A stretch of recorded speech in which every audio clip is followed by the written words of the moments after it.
Good evening, everyone. I hope you're all having a wonderful evening tonight, and welcome on in. A special shout out to Post for coming in first to claim the best seat in the house, but as always, a good evening to all of my guests tonight. The Post, the Kasky, and anyone else that's lurking out there, I hope you guys are all having a wonderful evening and getting your week off to a wonderful start. We are here today with a mission. That mission is very simple. We're going to go and stab Dracula. A lot. And eventually, someone is going to die here. Hopefully, it will be him. I can't honestly promise that will be the case. I would like it to be the case, but I can't honestly say that with all confidence. Kit Kat stuck his butt, give Dracula by. Yeah, so obviously it's no secret. I tilled myself off the face of the planet last week.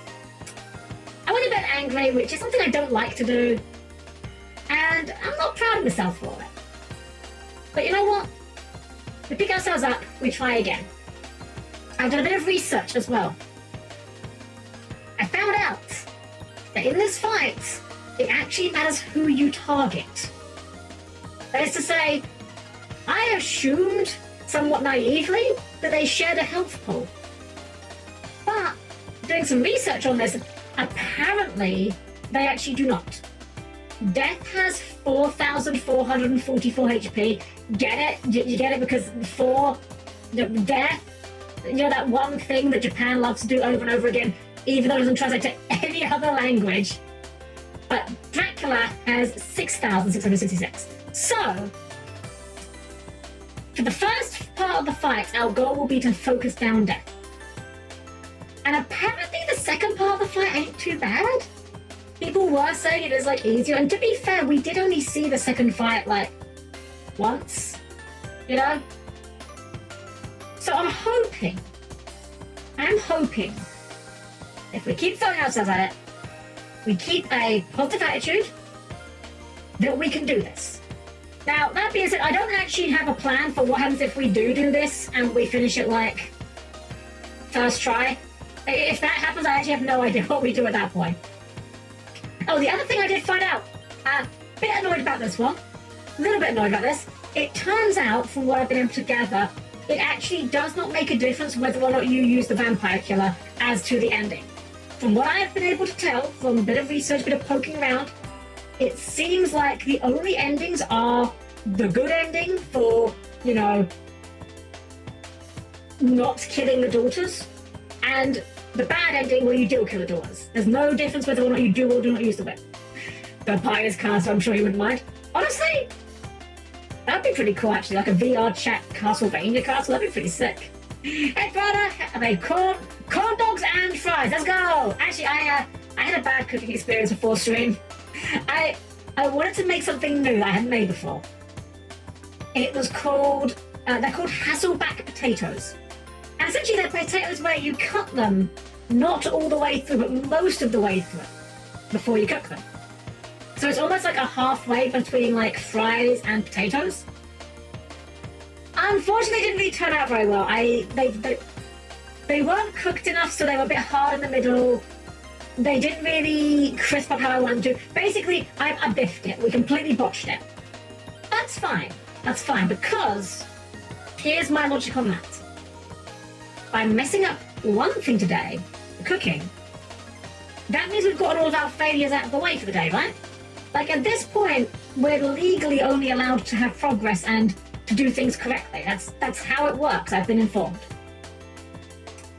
So that's what we're going to try tonight. We're going to try and see if we can put down Dracula, and if, depending on how quickly we finish it, we'll see, honestly. Like, if it takes us a couple of hours, maybe we'll just do that, but otherwise, yeah, we'll see.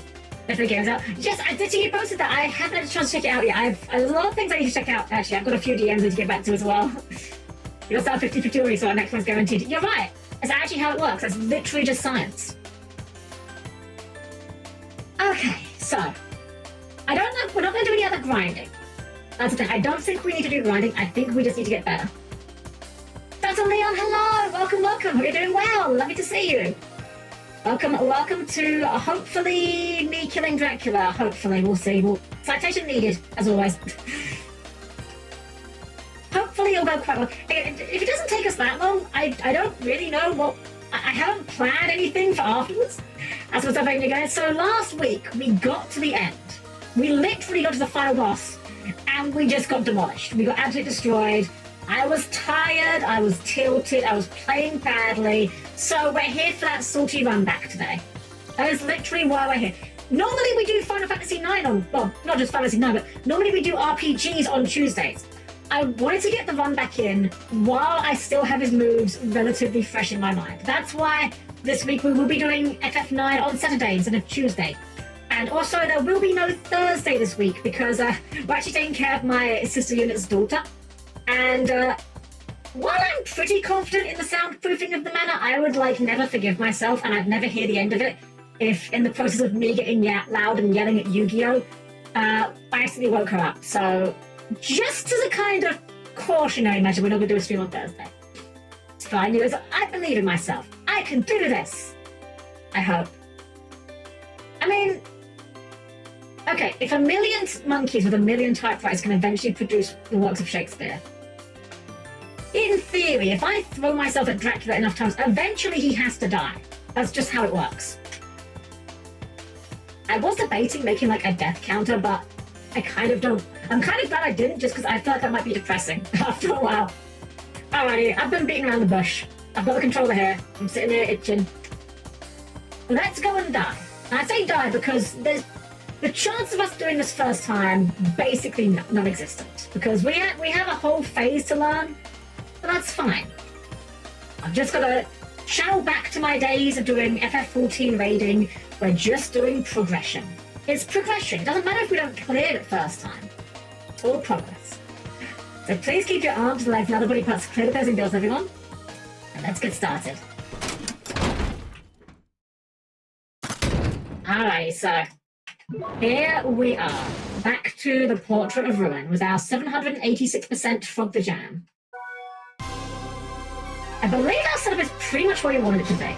But you know what we didn't check? I didn't check to see if we had any better gear we could use. I don't think we do. There's a small damage increase, but a big defense loss. Just make sure everything we've got is the best we could possibly have.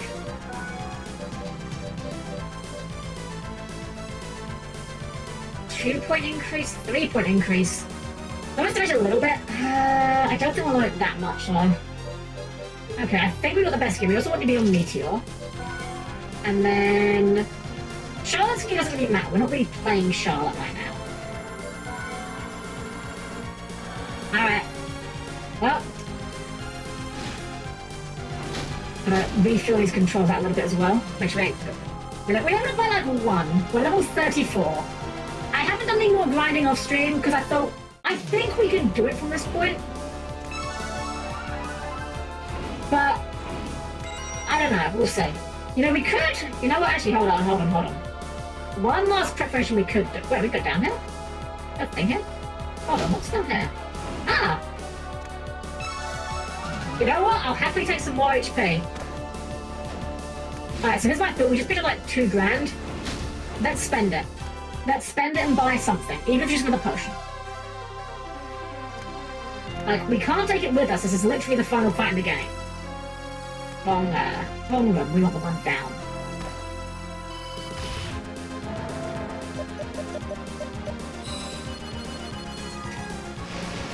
Okay. We want to get more potions that if we can afford any. Maybe we could look into selling a lot of our old gear and just buying some other. Oh, can't see. I know. I will tell you what I know. Yes, please. That whip is bound to the Belmont. Oh, right, because we went and tried to fight. We did the fight to try and upgrade the whip. As such, the Morris family can't use the power directly. That's why the card family exists, right? Exactly. The cards have the power to incarnate the memory of the Belmonts engraved in the whip. Ah, I see. And becoming that makes the whip recognize the user. Precisely. Anyway, I don't quite follow this. Put it simply, you have to battle the whip's memory of past Belmonts in order to use it. Whoa, no way! That legendary family only exists in myth! Or that I wish they were. Still, Father could do it. I can too. That's a spirit. It's not actual Belmont, it's an image of them. Then forget that. And I'm kind of missing the no problemos. Anyways, we're not going to worry about that. Wait, have you got something else? Master Jonathan, is it true that Dracula has been revived? Yeah, it's true. Oh. Oh. What do we do? Calm down, it'll be alright. We'll handle it somehow. Yeah, no problem. They really got the balls on the no problemos. I wonder if they were asked to change it halfway through. Okay, we're gonna sell everything we don't need. Don't need moldy bread, don't need that, don't need that. Don't even know what that's for. We can sell like all the weapons pretty much, we don't really care about these. We'll give the turn arms 3 because it's like the best weapon we've got.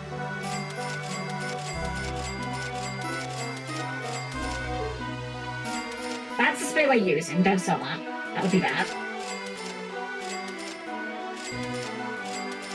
I actually don't know what the gear we're currently using is. Oh, it's a gold plate. Right, that's what we use. Oh, that's how I can tell. Just look at what ones don't change.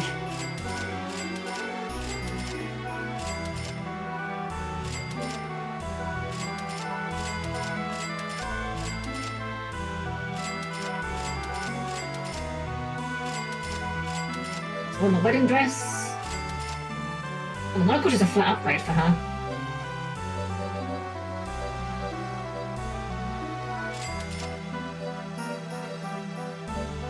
I mean, it doesn't tremendously matter because we're not really using her, but if it just doesn't do anything, we can put this up.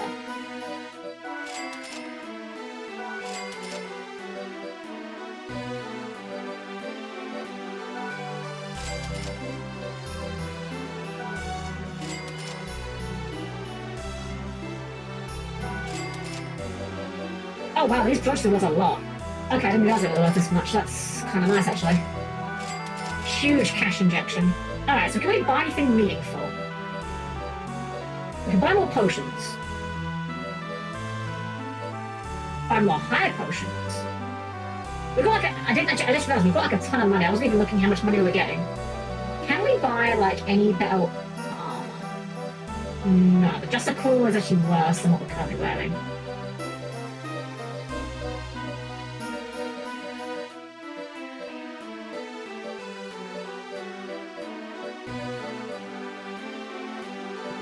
Small defense boost, but not worth it really, probably. You know, that doesn't sound awful actually. Increasing mind for magic defense could be good. We'll earmark the Elven Cape. Okay, most of this can't be used. Okay, so we'll get an Elven Cape. Small boost. And then I think from here we just dump the money into more potions. And we've got a little bit left just to try something out. Golden axe, that's new. Hold on. We can afford it as well.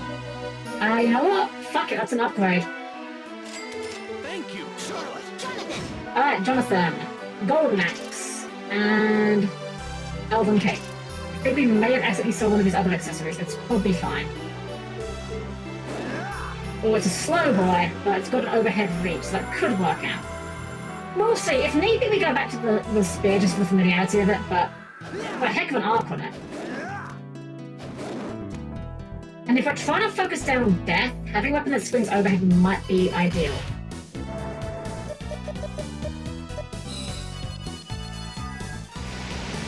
Alright, we're as prepared as we could physically be. We've got maxed out potions, the best weapon we can physically buy. We've just got to put it together. Might take a little bit of learning, especially with this new weapon swing coming, we'll see. Okay, don't go back. Just doing a punch.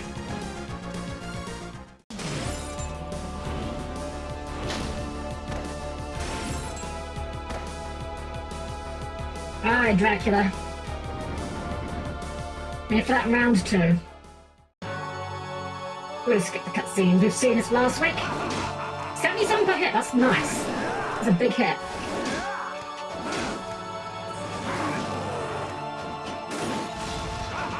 Oh, that takes out the fireballs as well. Wait, this is actually really good.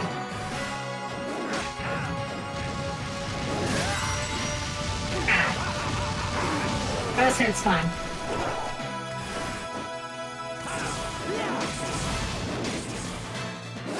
Oh, and we can get him behind us as well. Oh, This axe might be what we needed.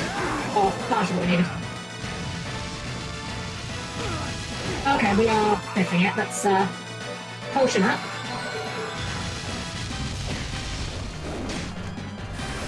Oh shoot. Well, look, it's the first one of the night. The first was never the best one.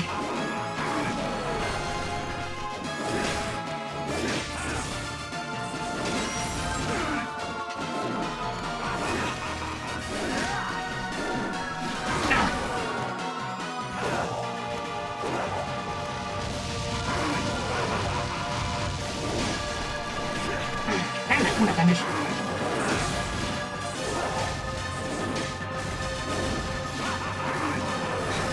Okay, well, it's not going wonderfully, but still early days.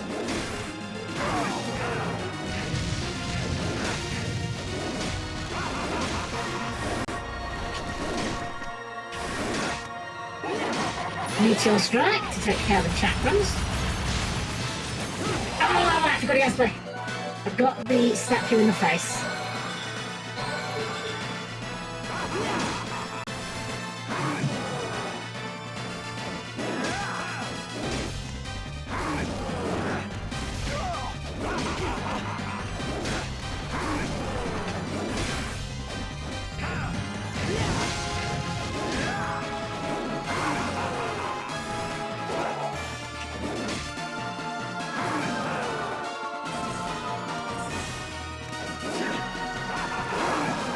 Oh, because I keep throwing the boomerang or the knife, whatever it is, when I'm trying to evade it.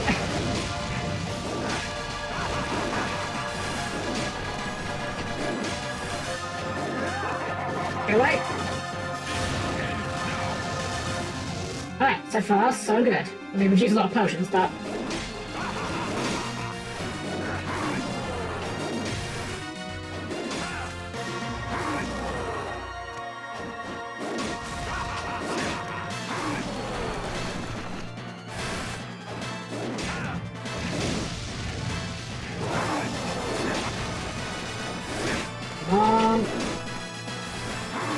So that has 4,444 HP. We're doing 77 swing.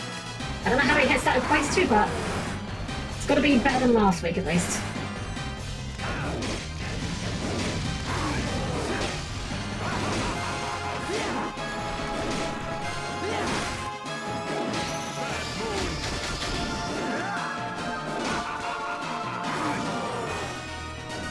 Let's go! Phase 1 done! First fucking try! My power! Use my power! Soul Steel! Alright, it's all progress from here. We have no idea what comes up next. Let's figure it out.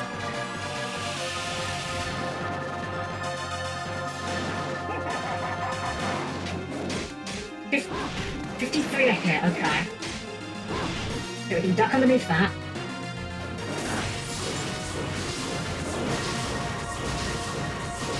I've dealt with AoE patterns before. That's big. Okay. Alright, so... Hey, first, I should have used some more potions there, to be honest. I was kind of not really looking at my health. That's fine, though. First run we've done, damn it. Our DPS is way better, at least. Now that we know we need to focus one, we've made the progress. We've seen the second phase twice, and now it literally only gets easier from here. Like I used to say, easy every time. Okay, boom, let's go. Ah, combat damage.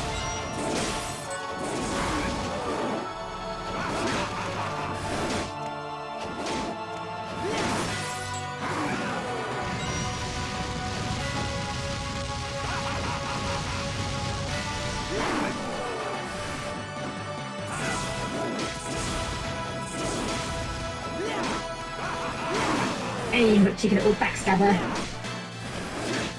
Oh, that's new! What the fuck? I've never seen that attack before! Huh? Huh? Death?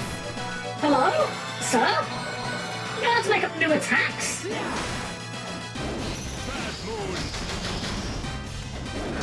Literally never seen that attack before. Ah. Oh, damn it. Oh, triple damn it.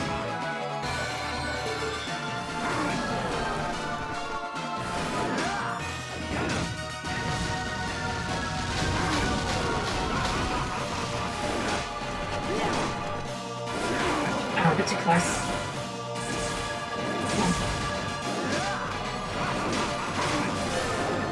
We got a triple hit on there. Nice.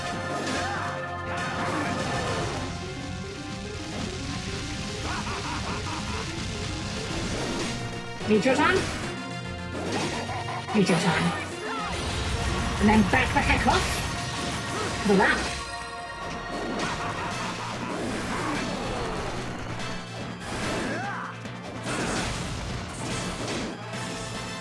Ah, too close. Get a bit greedy on some of these backswings.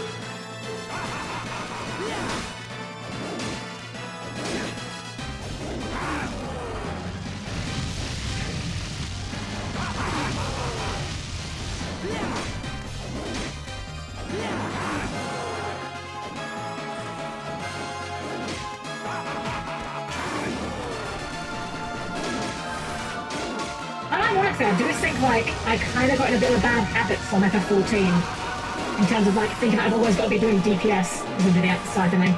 Yep.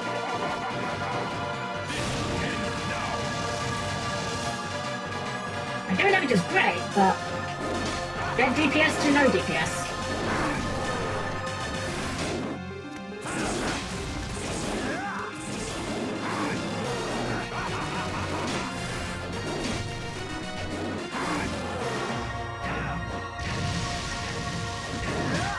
So I know I'm not paying attention to chat, but I want to get this. Okay, we're 2 for 2.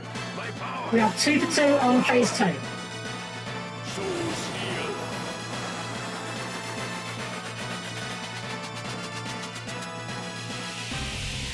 Alright, let's make sure we're using our items. So, potion, give it a shower. Okay, that will be duck animation. Oh, I was locked in my animation. That relatively quick. Oh, okay, stops. Sure. Okay.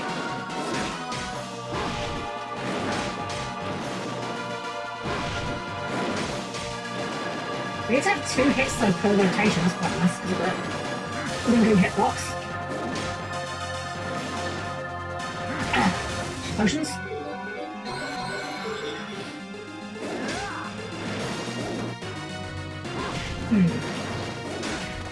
He's not like mega fast, but he's fast enough that it's tripped me out.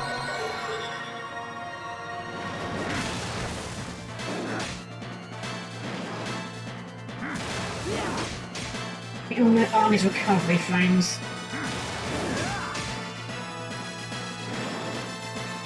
So this guy is 6,666 HP. That's no.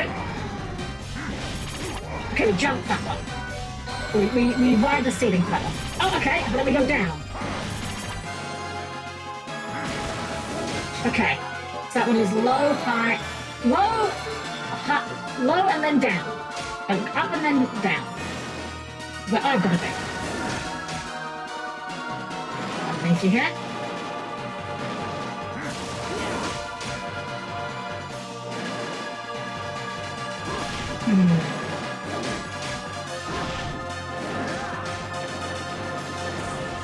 Fireballs? We can do with fireballs. This is quite predictable. Why your body does combat damage, of course. Of course your body does combat damage, why would it not? Ah, okay. Definitely need to move at that point. Oh, we got a bot. Let's give it that bot. Ask it back to the question. Quick challenge Dracula to a garlic fit eating competition to death. Hey, Mr. Player, welcome, guys. Hope you guys are doing well. We're making progress. I'm actually wondering. Maybe for the second phase. I think the speed's a little bit faster. I think maybe we'll swap weapons when we get to phase 2.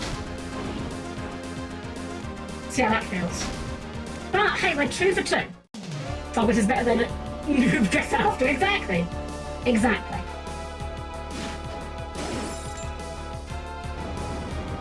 I mean, here's one other thing. Knowing what we know now, that focusing death makes that phase go quicker. We could have been doing like 10,000 damage per attempt before and not seeing the foot push, you know? Like, we've literally cut the amount of damage we need to deal by half. Plus, the weapon is doing a little bit more damage per hit as the new upgrade.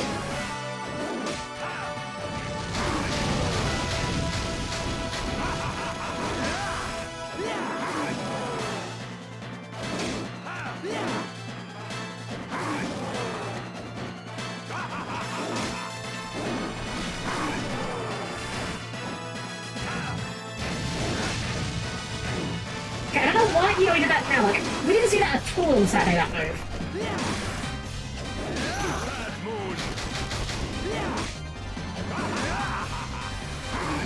So weird, like we went that entire evening without seeing Death do that move.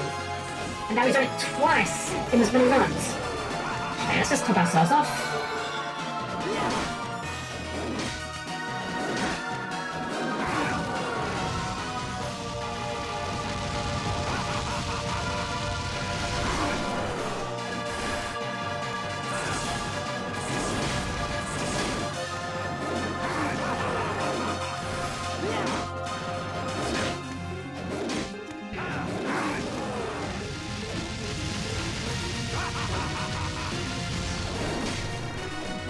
Reach your time.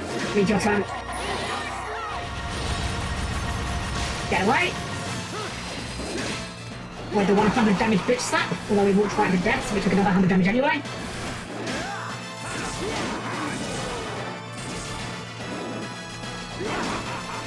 Ah, too slow. Keep ourselves topped off. Oh, dang it, that was a long. Oh, that was awful. With the inputs.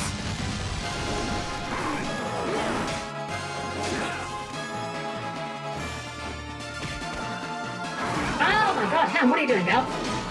Get your shits together.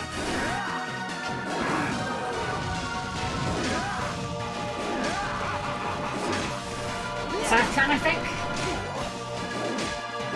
Scythe time. Also, we took a bit more contact damage than we need. Let's just do the little ones first. If we're on pace, he should be nearly dead.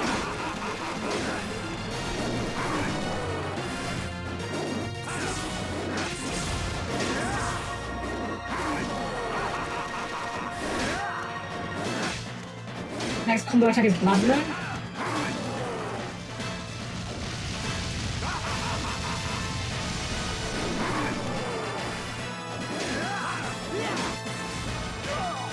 Oh, damn it!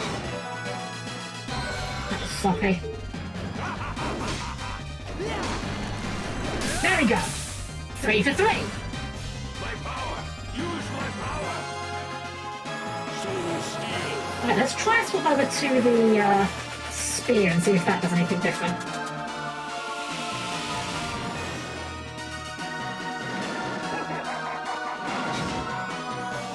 It's going to do a bit less damage, but I think the faster recovery time might make it a bit more desirable.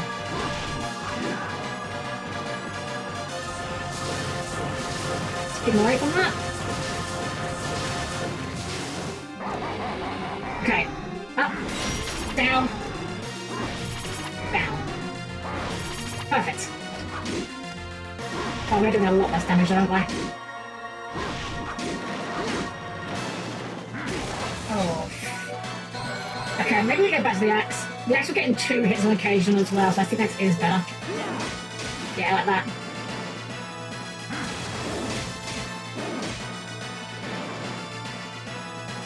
Oh, the knee. I always get baited by the knee. Rivals? No, slam.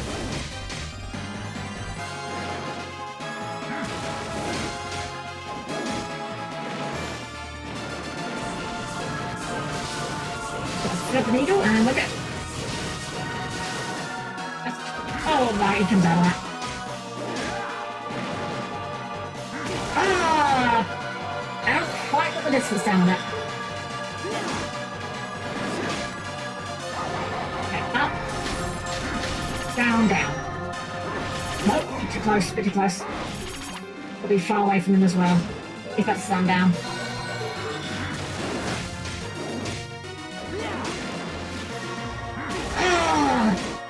Yeah, bugger. Oh, that was sloppy on my part. Okay, last of our items.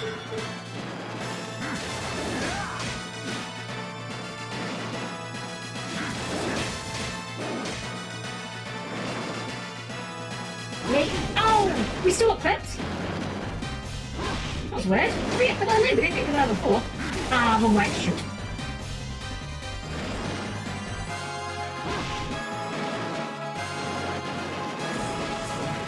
Eyeballs. Me? Oh, barely.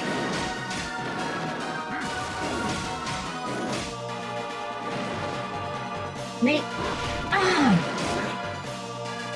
I guess I mean it hits low when he starts up in the air.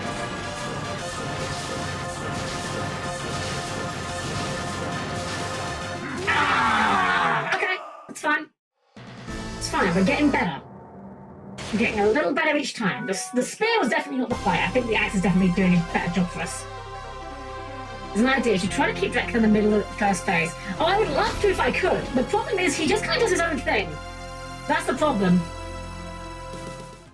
Like, yeah, Dracula just teleports randomly. If we could keep him in one spot, it'd be wonderful. But unfortunately, kind of have to at his mercy in that regard. Alright. But we are making the progress, and that's important. Dang it. Making progress, she doesn't need to eat shit.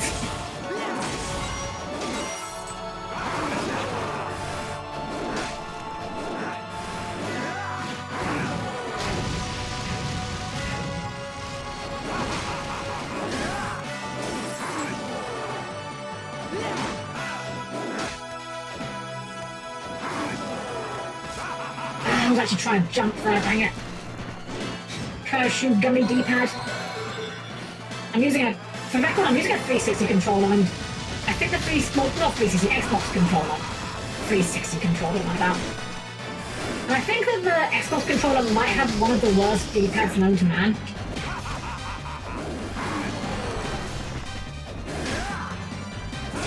Unfortunately, it's like minimally more accurate than trying to do it with an analog stick.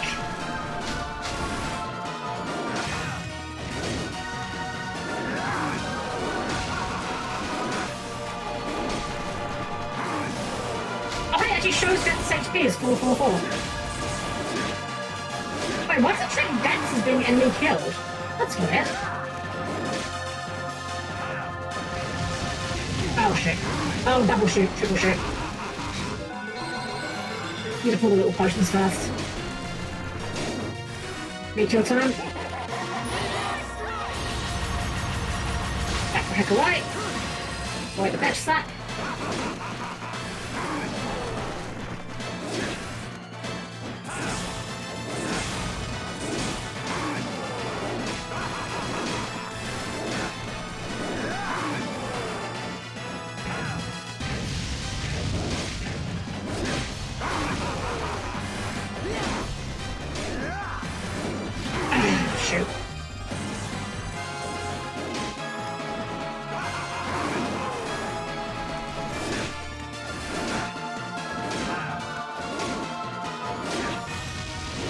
That's different. How does he do that? I wonder if he does that if you take too long to trigger his attack. Scythe time? Scythe time.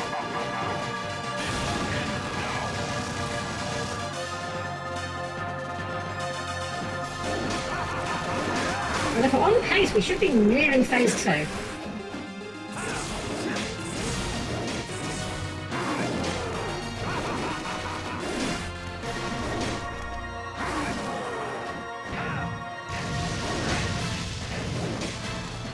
There we go, phase 2. My power! Use my power! Soul Steel! Alright. We're getting consistently to phase 2 now. Excellent progress. Beware the knee. Like that.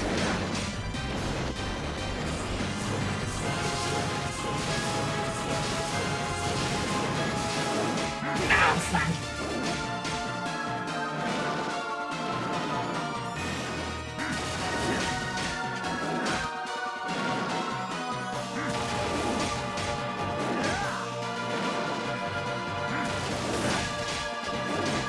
Okay.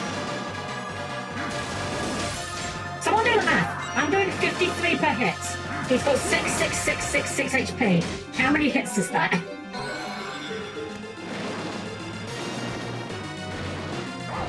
Okay, up for the first one, and away. Then down. It looks actually like really easy to avoid. That one was a bit messed up.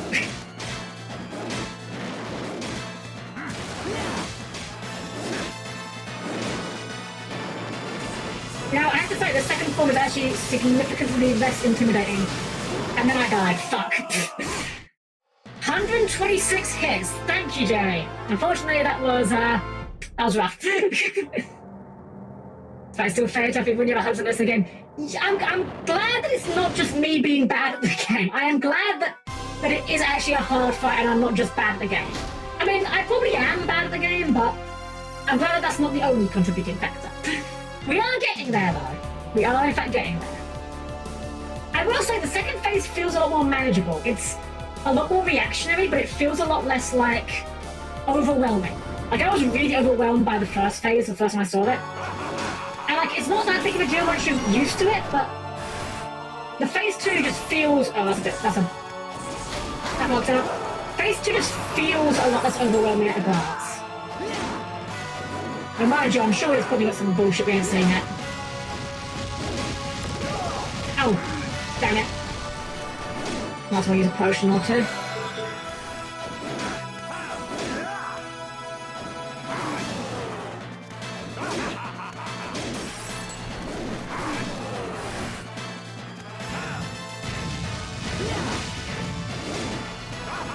Okay, we gotta do the bats.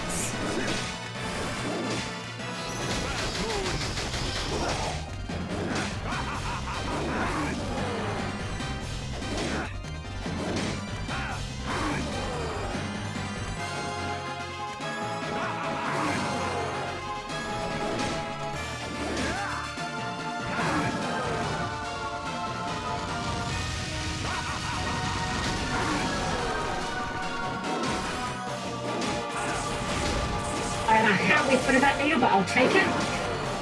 And I was certain I was going to take contact damage there, but whatever.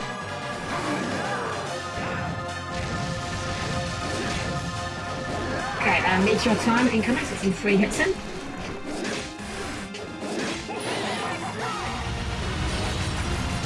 And back away to avoid the coke snap. Coke, we're going to call that cape. Call it jet if you want, I don't care. Ow.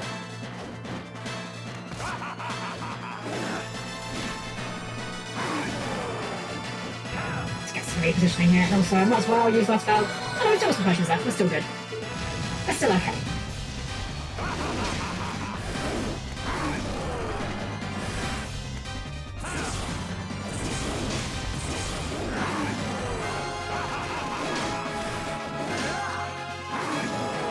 He's on the right. Probably about to go into scythe soon. It's probably about that time in the rotation. Yeah, this is scythe, right? Yep, scythe. Back off. Alright, so if we are on pace, we're about to push any time now.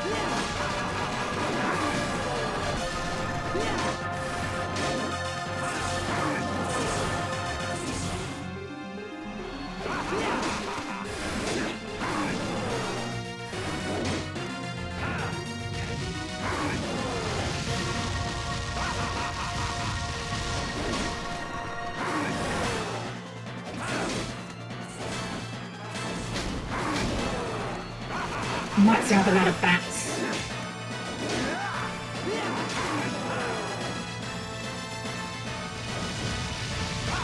Yeah, I think he's about to do bats. Never mind, we interrupted him. Let's go.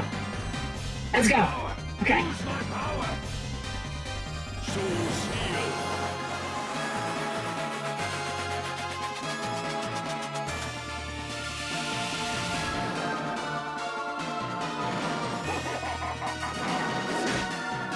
on.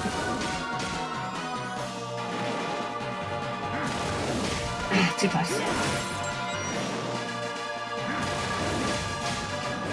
Get under him. Alright, the stomp has a bit of a wider reach than I keep expecting it to have.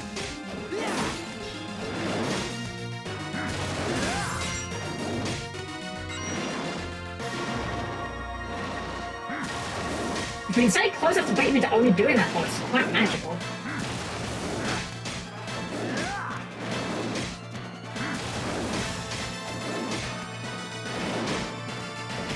Okay.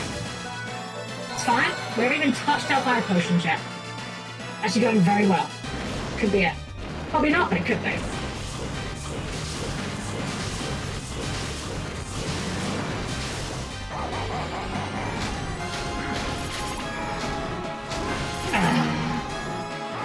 Okay, I wasn't sure at that distance. I thought maybe we'd go high. It's fine.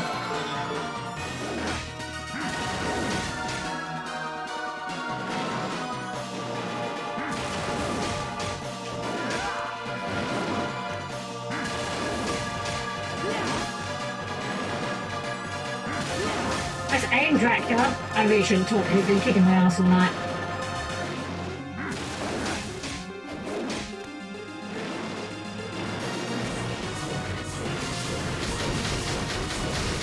Also works, I guess, yeah. Down. And away. And get closer so we can start baiting into doing slams again. Like that. Okay, well, not quite like that. I do with less of your fist in my face, but yeah.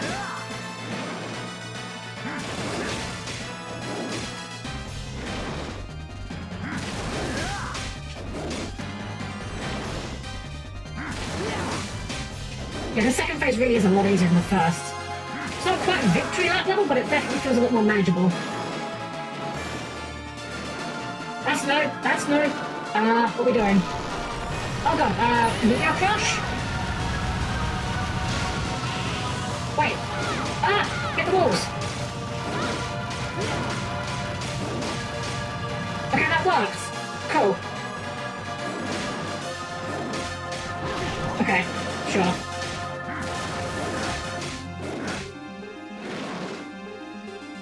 Oh, the knees! Right, I forgot the knees already. Okay. Potions. Potions. Good job. Go back to the slams. We can deal with the slams.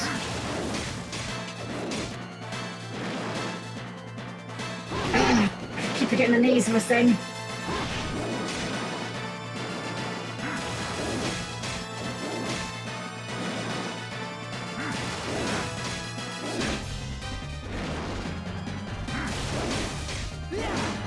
Oh, a quadruple hit. Nice.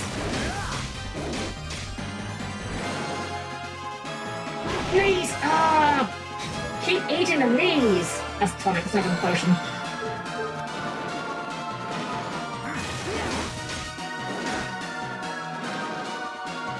Okay, the walls are coming back. Bring up Charlotte. Get your crush.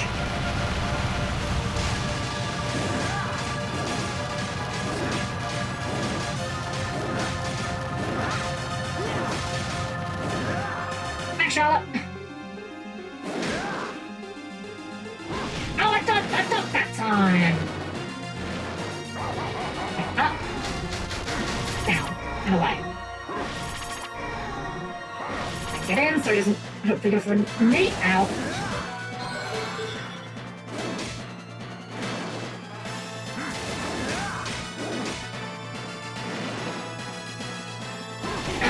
I was trying to up that time. I saw the knee coming, but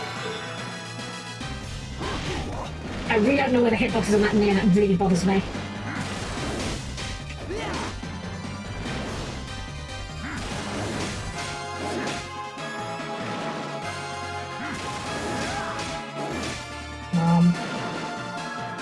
Okay, we've seen this. We know how to deal with this.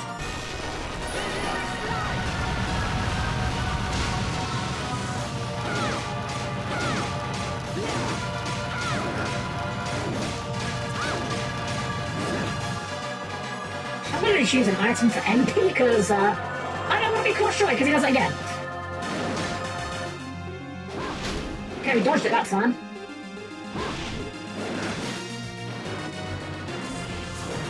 Fire's easy, we can deal with fire. Second round of fire? Sure, why not?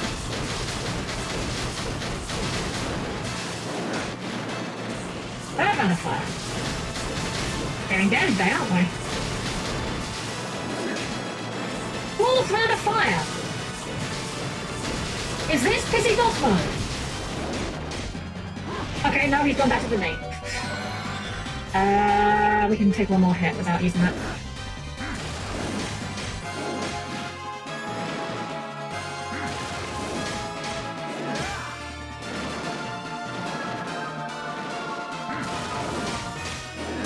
Let's fucking go!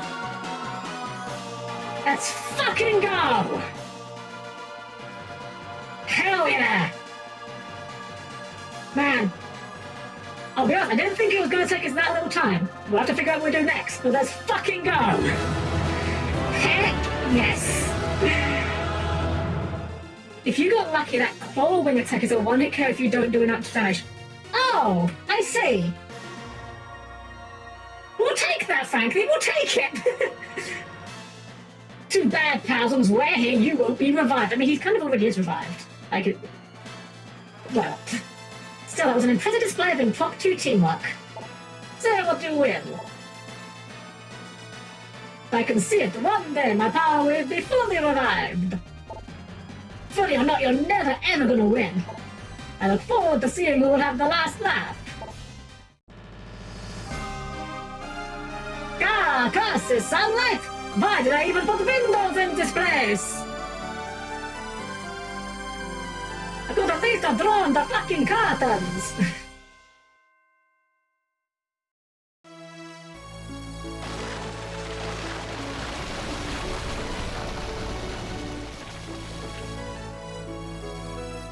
Well, we did it.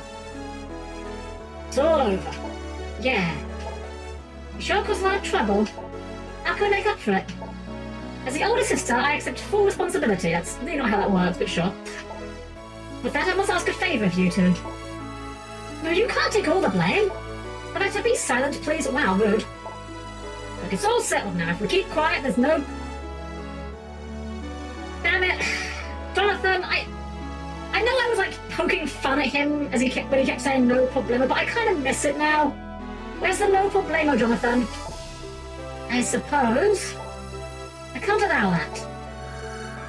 I'm here too. Well done, both of you. Eric, well, I didn't make a promise. Father, is it true to you? Check out this cool hat. How the old ghosts get them? Yes, my dear. Forgive me. Stella, you seem to have worried the most in all this. Forgive me for dying. It was very inconsiderate, I'm aware. Oh, Father, it's an older sister's duty to. Yes, but still, don't overdo your role, okay? I'm truly glad I could see you both at the moment of my death. Live for all you're worth. And you, Jonathan, Charlotte, I truly am grateful. Father! Don't go! Laters. Man, they did not need to go this hard with, like, doing the portraits. Zona! Thank you for the sub! Thank you for resubscribing 19 hecking months! Thank you so much! This is for the 19 months. Wow. Can both of us be vampires every 19 months? Thank you so much, Zordon! Apparently not, because we just beat Dracula's ass! Passed on. Thank you, Eric, for everything. Like that time you stood still and... Actually didn't do much for us, to be honest, but thank you anyway. Stella, forgive me, you tried so hard for my sake.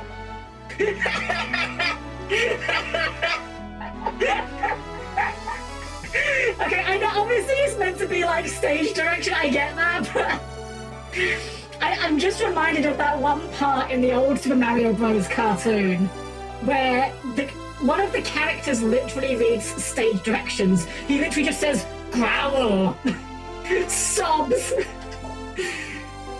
I'm going to become stronger. I'll try hard so that you'll never have to worry again. You need not always work so hard. That's right. Eric said that himself, didn't he? Whatever you do, don't overdo it. There will be vampires. The Buzz Lightyear cartoon is a vampire called Nosferatu, and he's a vampire robot. I love that. That's fantastic. I love a good pun. Jonathan, for you, trying harder might not be a good thing. Wow. Sure, no problem. Why can't you learn to just let things be? I mean, a kid like you... This running joke of Charlotte being a kid, I really don't get it. Like... Is she supposed to be younger? Like, I don't know. It's always hard to gauge with anime characters, but like... I would guess maybe like 18 to 20? Like, I'm not really getting kid out of her design. I don't know. Maybe it's like a Japanese joke that doesn't translate very well. Excuse me, you two. Forgive me, all of you. You can see I've caused you all a lot of worry, but I'm alright now. Oh no, I forgot! What? About Vincent. Uh-oh. We didn't cure him, right? I think we cured him. Yeah, he was cured. She's 16 according to the wiki. Honestly, I can see that. Again, it's that weird thing with anime where it's like... Anime characters exist in like 3 distinct age groups, right? You have child, you have teenager up until about like mid-20s, and then you just have old. Now, you might have realized that I skipped over like late 20s up until everything leading up to old. That's because anime characters don't age after like 20. Like, they just look the same.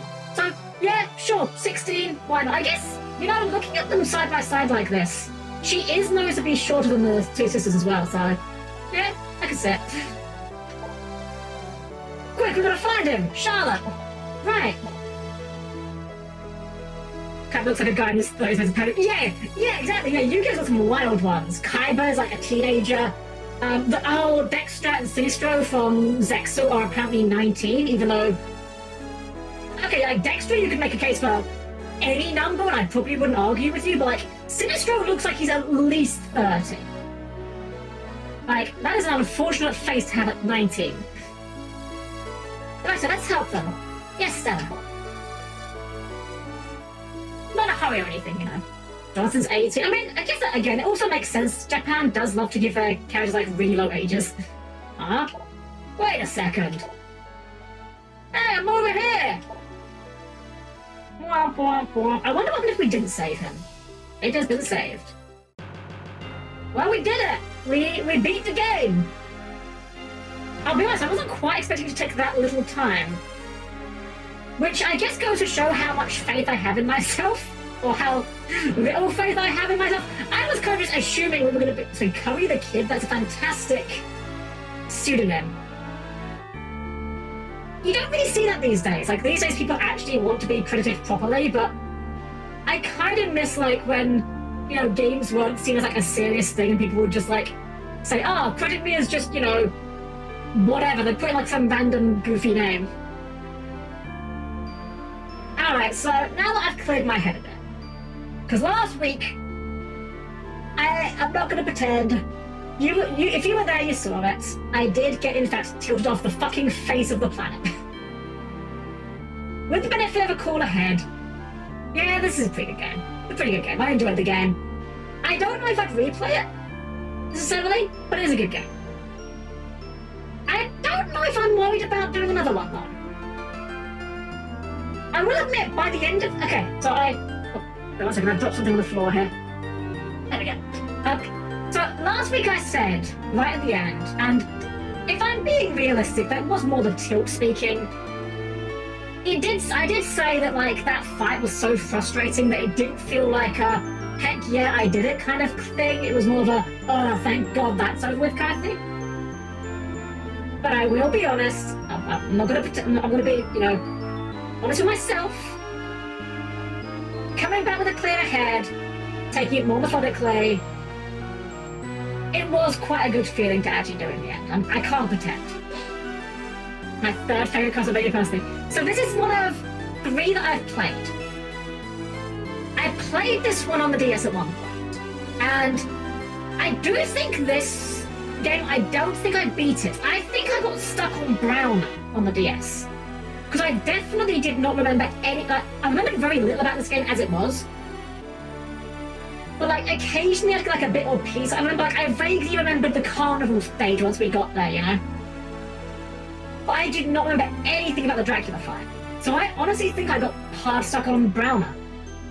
Also, is that portrait blank because we didn't do the whip? Huh. I was also kind of surprised that they made a big deal throughout the whole thing about like, oh, you know, be careful if you use the vampire killer whip, it'll shorten your lifespan, it'll take a part of your soul. It literally doesn't matter. It just actually doesn't matter. And I was kind of gutted with that. I was like, well, surely you should give the player something for not using the whip. I don't know. And some of that his boss issue with the boss being hard in a way it's not satisfying to me. Yes, exactly. I think it was also the long hour speaking was one of your mysteries. It really was. If I'd known how much of the game we had left, what I really should have done is taken a break at, like, the last 4 portraits. Let's go, he is here. The boy is here. Heck yes. Currently watching the Castlevania anime on Netflix. It's pretty good, but I don't fall asleep from the dialogue. Is it a bit slow? That's unfortunate. Well, I'll be honest, I don't know what we do now. I wasn't really banking on doing this in less than an hour, I'll be entirely honest. Well, now what do we do? I really hadn't thought this through, had I? I kind of assumed I was going to be stuck a lot longer than I am. You can get what to do it. Oh, does it? Hold on. I guess one is also got start mode. Let's see. Wait. Sisters? Aw. Hold on. I mean, we're not playing it again, but let's just, you know. Let's just see what this is, if this is what I think it is. Because I know Castlevania does like to have, like, its goofy... I don't want to spend too much time drawing it this time. Let's just do it like, let's just do something like this.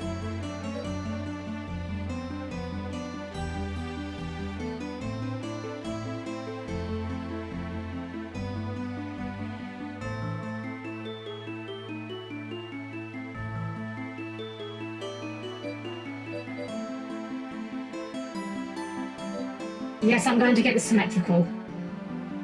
It would bother me if I didn't.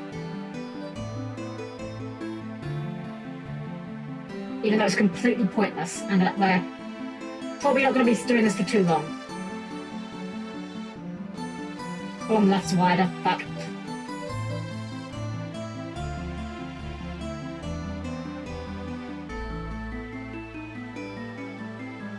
Good enough. I should have thought that your VTuber does a nice design. I like it. Oh, thank you! Thanks so much. Wait, so do I actually have a mode for the sisters? Okay, you know what? Maybe we'll dabble with this a little bit. We'll see. Father must have come to this castle. Still, my father said we weren't to come here no matter what. I know that, but he's never been so late coming back before. You're worried too, aren't you? Well, yes, but I'm scared. So am I, but we have to go. She says father's power. He's alive! Let's hurry! Right. There's LB switch players. Alright, same controls as before. Oh. Touch controls. Ah. Right. Well.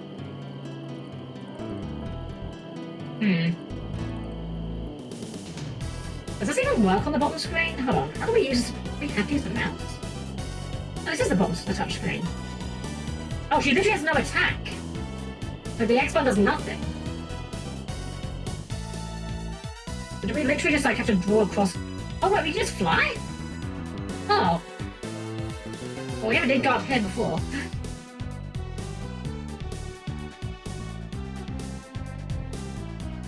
I know in like, what was it called? I don't know what I played. Fuck, what's that game now suddenly? Oh, we trade on P while we're flying. Oh, I never even noticed that. That makes much more sense. Okay, so can we just... Okay, we just... Okay, so it's now just a twin-stick shooter, basically. A very awkward twin-stick shooter.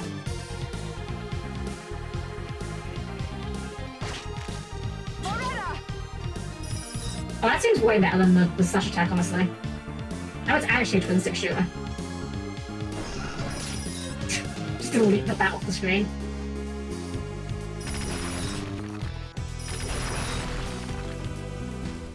Oh, will he kill you this time? Probably not.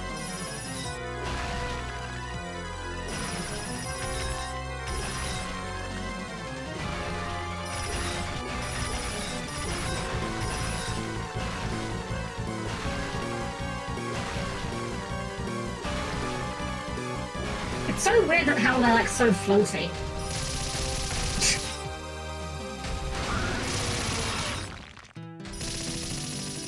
Imagine if he just died there. Then it became 2.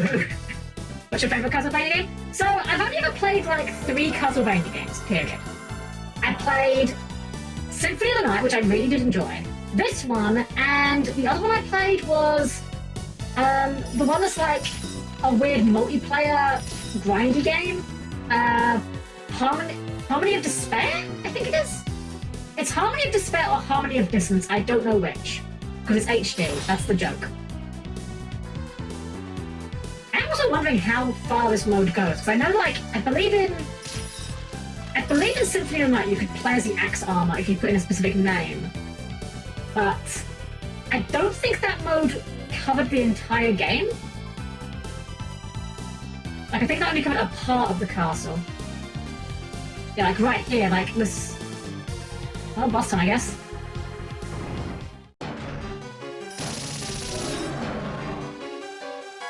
Oh, that's disgusting. Oh. Right. A little awkward having our movement options typed to our mana bar.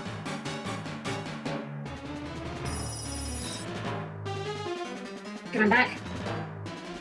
Is he coming back? There we go. I wonder if the damage we did earlier actually carried over. That'd be funny. The whole game up to Browner. Okay, well I don't know if I want to do the whole game again. This is a neat mode though. I like that I put this in the game. Definitely didn't have to, but it's a little clunky with this control scheme. You know, we could probably put this up to fast because like we only need to aim roughly. It really does feel weird that you just got like floaty flying movement. I guess though it makes sense though, right? Because if you were intended to play this with only the touchscreen controls, how are you going to jump? We just go straight in, I guess. Presumably no shot. It's only better with proper studs on this. I could definitely imagine that for sure. Yep, there's nothing in here. No dudes.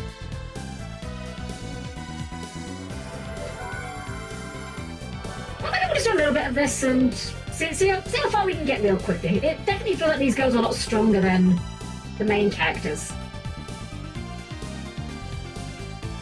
And if we don't have to deal with Browner himself, that could make things a bit easier. I also like puzzle bits, so good. That's one of the Game Boy Advance ones, I think, isn't it? That's the one with, it's not a Summer Cruise game? It's weird, like, I know bits and pieces about Castlevania games despite having played very few of them. I love reading about, like, mechanics and things in games even when I'm never going to play them.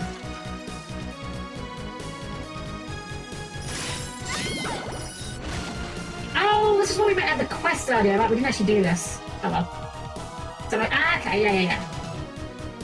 Yeah, it's a weird, like, I guess hobby of mine, question mark? I love watching videos and, like, doing deep dives about mechanics in games, even when I'm never going to play them. Like, I made the mistake of discovering Fear and Hunger one day. And that is a game that I'm definitely never playing. It's definitely not my kind of game.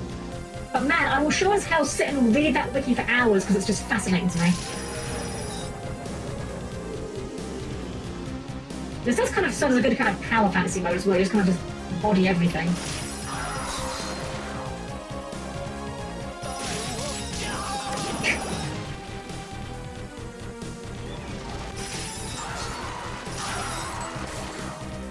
Is there a way to have mouse controls? You can use the mouse. I could just use the mouse, like this. I guess that kind of works. It's a bit awkward feeling, but I mean, I guess it is more like how it was meant to be played. Oops. You guys can see the cursor, I think, yeah? Yeah, you can, yeah. I mean, it'll definitely make it a lot easier, that's for sure.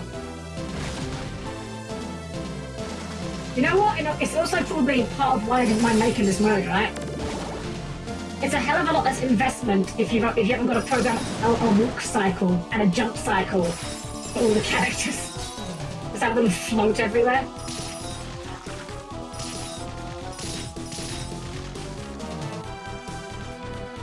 Much more damage than you do. Not significantly more, honestly.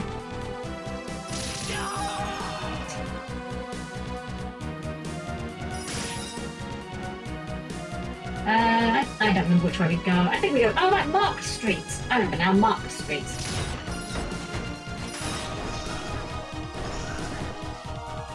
At least the MP region is kind of crazy. I have to take a hand off the mouse to click A. You know what, who knows? At the rate we're going, maybe we will complete this within one sitting.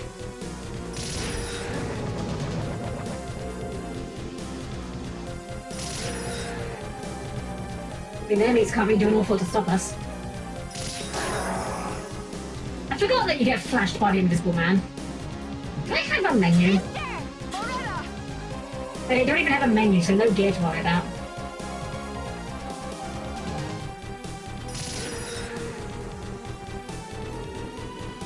Honestly, it's a much more relaxed experience for that, I'm not gonna lie. I guess it does mean that you can't just stockpile items though.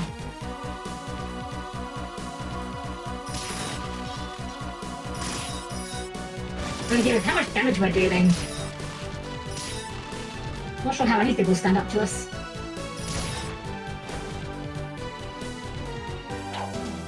I'm sure we'll eat those words very, very soon.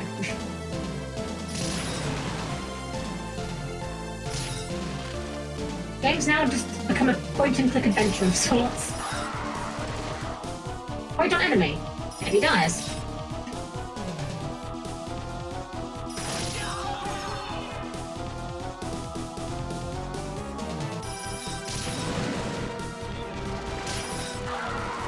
Where are we going from this room? Ah, this way.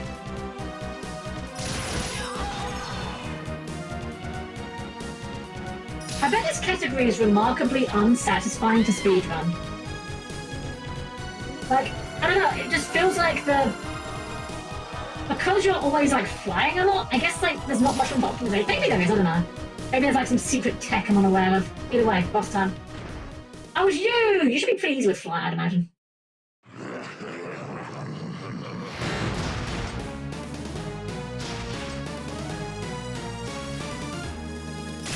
Oh, right, it's the body, right. I made that mistake last time as well.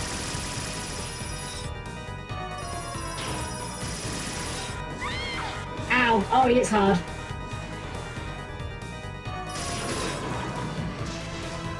Okay. Oh, different game over screen, huh? Weird. Well, we'll plug it in for a little... That is the wrong save. Suspend, I guess.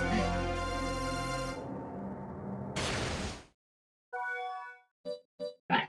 Let's try it again. I guess that's the trade-off. Crazy DPS, tiny HP bar.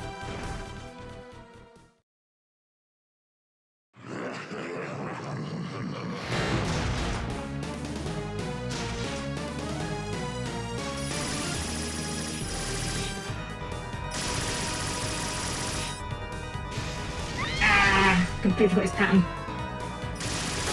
Doesn't matter. Doesn't matter, just deeps into death.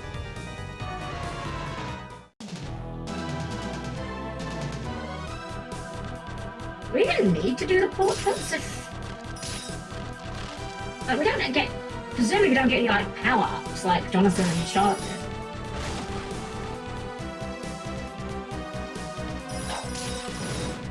I have no idea where we went after this.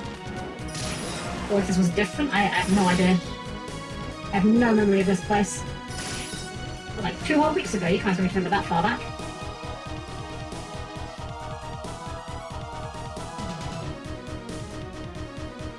I remember this screen was where you push the carriage, which isn't here this time.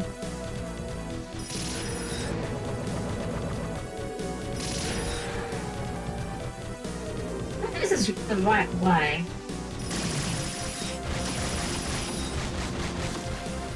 Yeah, there's maybe like an item here that we don't obviously get because we don't have items. Huh.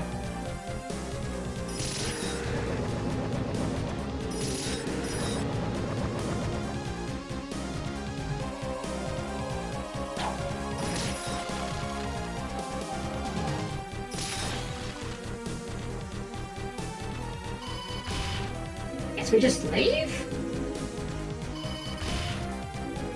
Alright. Maybe we just have to do each of the portraits, I guess? Oh, teleport? Okay, hello. Okay.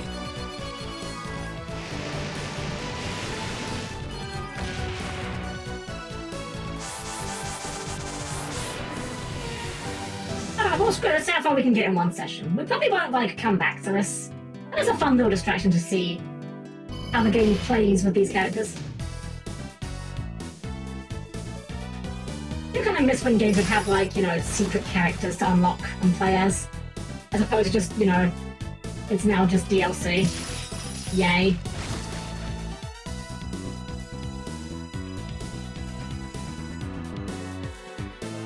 I think up here was the painting that we went in the wrong order. We went to the Egyptian one first, and that seemed like well over our... Oh. Okay, so we do have some use for the slash, because... Lilith? Or... Succubus? Or Lilith, whatever they were? I think I can no damage from the glass.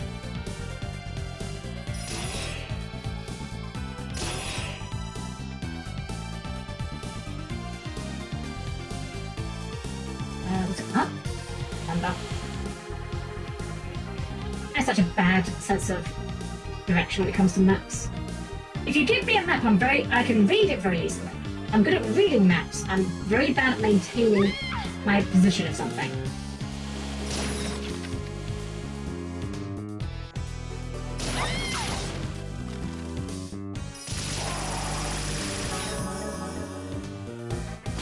I just go. That guy just melted. Ah. Oh, there's something in that room, normally. Oh, the invisible man, right. Also, you could play as Julius, Alicon, Gark, and her name. Ah, that's neat. Yeah, I miss unlockable characters. As someone who never really was big into fighting games, when I was a kid, I really loved just buying fighting games just for the single-player content. I know it sounds really pathetic, but I liked it because back then, like, a lot of fighting games would just have a ton of unlockable characters, you know? Like Tekken 2, whoops. Tekken 2, more than half the characters in that are just, you know, bonus content for finishing the game with various characters.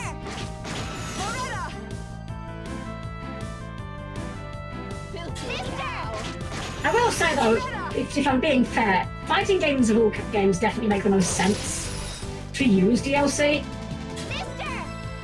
Like, I'd rather have unlockable characters, but I will take DLC for fighting games instead of having to, like, buy an entire new version of that game to add one new character. I'm looking at you, BlazBlue. I love you, but God, you were not very well, you were not very kind to the consumer. Dungeon mode unlockable plus was the best. Who needs DLC? Exactly, exactly. Well, we make for the second painting. Maybe we can put this in one, who knows?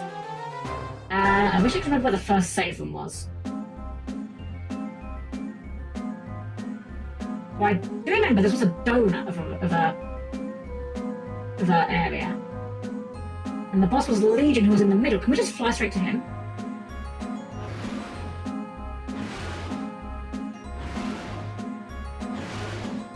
If we can just fly straight to him, that'll make this way quicker.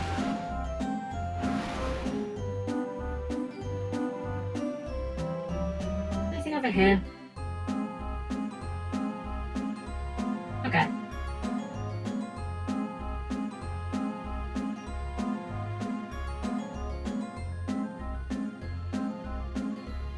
I really respect that the game just allows us to do this. Kinda cool. Ah. I see. We do have to go in through the top. Like, do we? How do we get on the bottom then? Does he, like, destroy the bottom? Can't fly through that. Game was like, nope, yeah, I was just like, oh, it's so cool we can do this, and the game's like, haha, but what if you couldn't?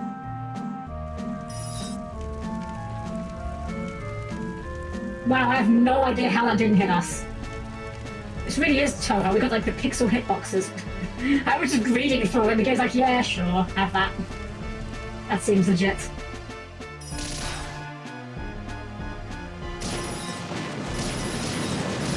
I mean, just being able to click on things they die is pretty convenient. Oh, back to this one.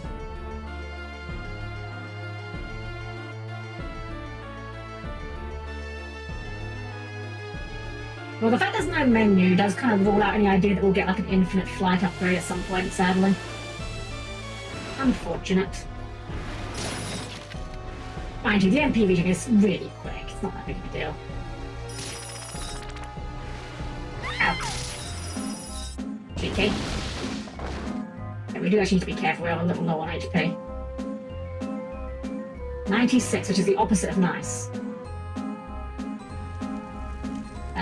Just wait on that one.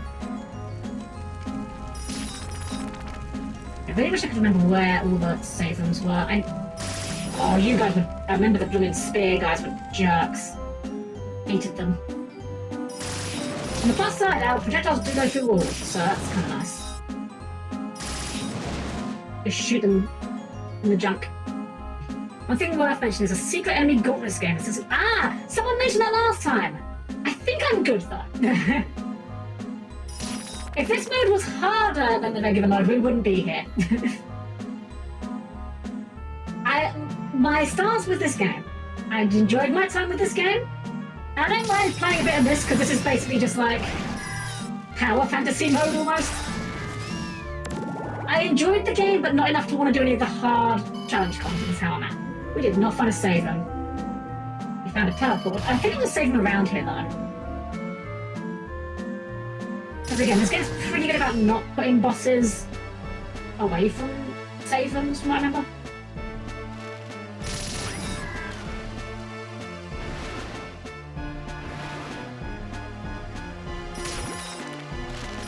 Oh. Neat. Maybe it's say, oh no, you're fine. No, it's fine. No, it's fine. I wasn't. No, I understand what you meant. No, I get you. Yeah, I think for this game, I think I enjoyed my time with it. I'm glad we saw the credits, but I have to really like a game to want to do challenge content in it. There's not many games that I enjoy enough. Oh shit! Oh double shit! Got stuck on the wall. Okay, well now we need to find a save point.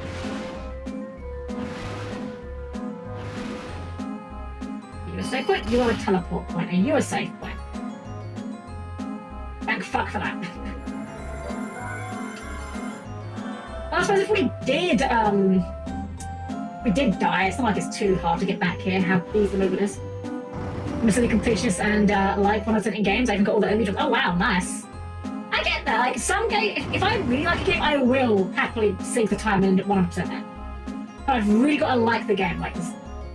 Oh, okay, he hasn't appeared yet. How did you not notice that girl? She's right there.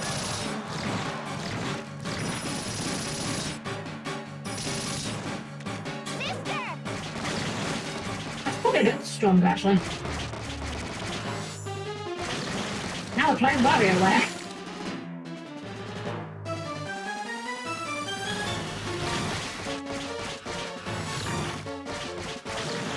To defeat the Legion, love borders until it dies.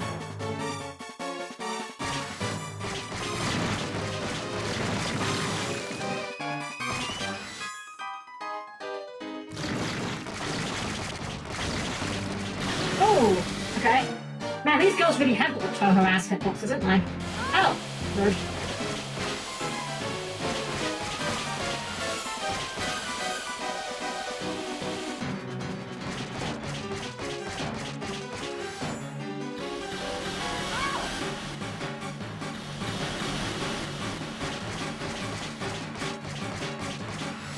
Oh, shoot.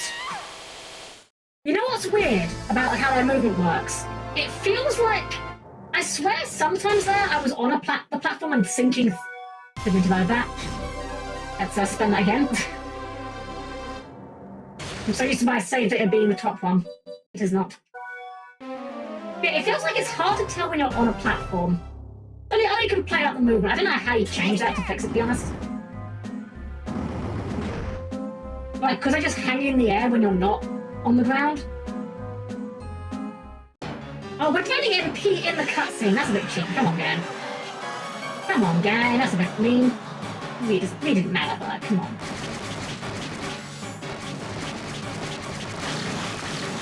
So, oh, okay, we fell through the platform there. But we were on the platform before.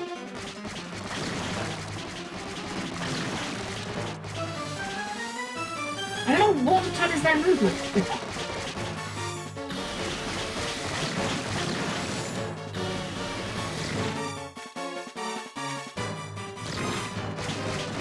Okay, we're clearly on the platform. And we fell through again. Why are we falling through the platform? I'm not touching the control stick.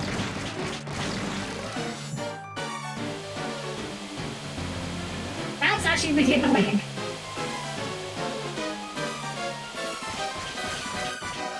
Let's try her. That's way more DPS, yeah, okay. Rage it is. Okay, well that made that pretty easy. That's so weird though how I just fall through things. Did we get an orb from the first one? I don't remember we did. We didn't get an orb from the other guy, did we? The Dullahan. Huh. Did we have? No.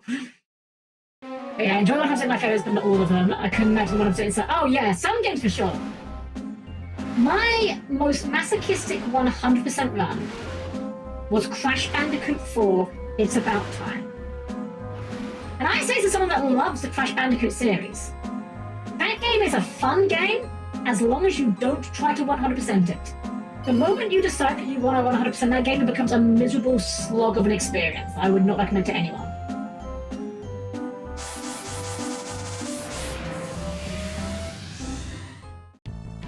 Alright, well there's that one down. I'm just on Hollow Knight. Oh boy, that's a tough one. I actually never played Hollow Knight. It's funny because I know everyone was like losing their mind about Hollow Knight, was it Silk Song? Getting announced, or not getting announced, but like, you know, news about it with the Switch 2. And I'm just like, I didn't even know people were like super excited about this. Like, don't get me wrong, I've never heard anything bad about Hollow Knight. Everyone I've ever heard talk about it says it's a good game. I just didn't realise that people were like that ravenous, awaiting information about the sequel.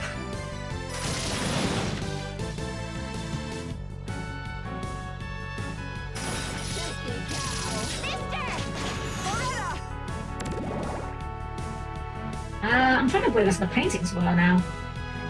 What's that up here?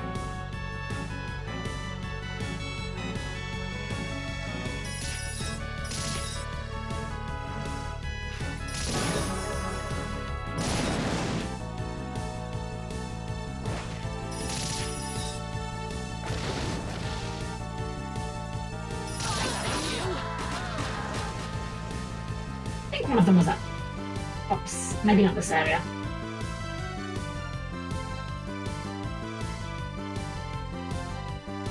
Alright, if you want to go really hard, 100%, okay, this is an absolute cheat. We can just go through here.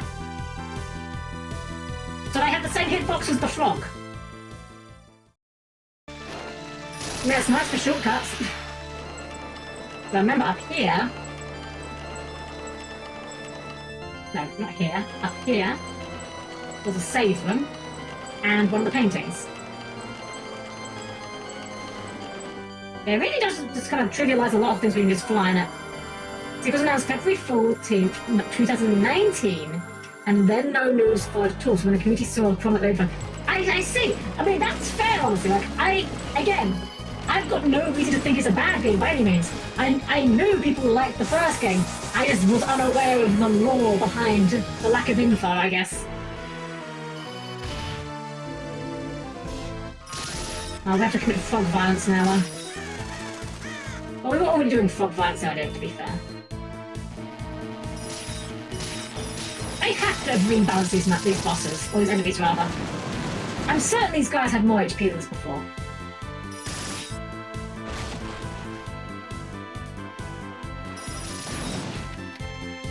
Or maybe it just feels easier because, again, the attack is basically point and click.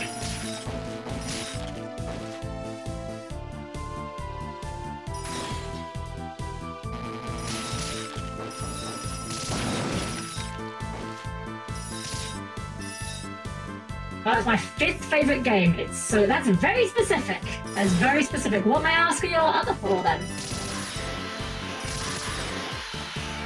Because I have like a lot of games I would say are like up there for my favourites.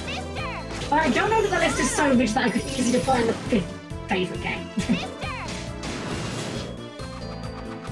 Like I can't even decide on my favourite Final Fantasy game. Depending on what day of the week you ask me, it's either going to be 5 or 9. Oh yeah, so Mario 64, Banjo-Kazooie, Super Metroid classics, honestly. Funnily enough, I've actually never played Banjo-Kazooie. It was really hard to find N64 games around here when the N64 was relevant, and, well, these days it's even harder, if anything. So I kind of missed out on Banjo-Kazooie, which is a shame, because it's definitely the kind of game that I think I would definitely enjoy. I do like collectathons. Oh, whoops.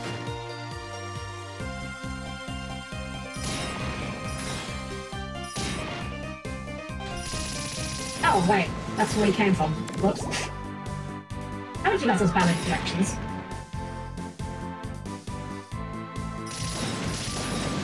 I did try the not Banjo-Kazooie game. Was it Ukulele? I really didn't like that one, though. I felt like it just... Something about the way it controlled just didn't feel good to me. I didn't really stick with it for very long because of that. I don't know if that's a common opinion that it's not very good or not. I don't know what the general consensus is on that game these days. Makes me sad too, because like, I like chameleons. I think chameleons as a concept for a game character is a very good idea. There's a lot you can do with that.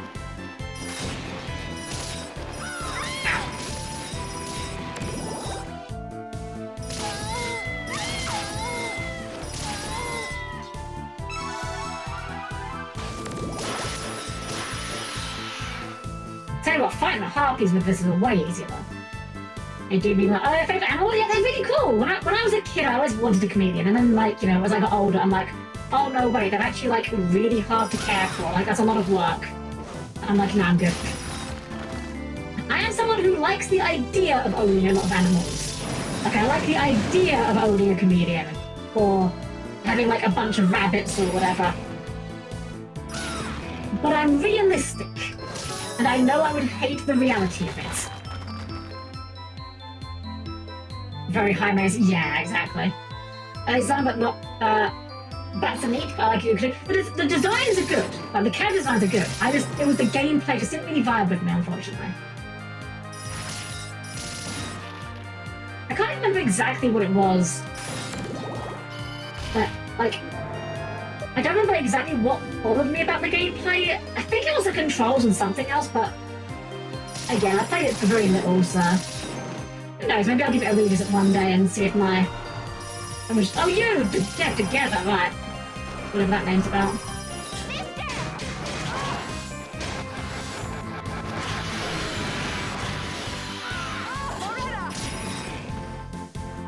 That's right.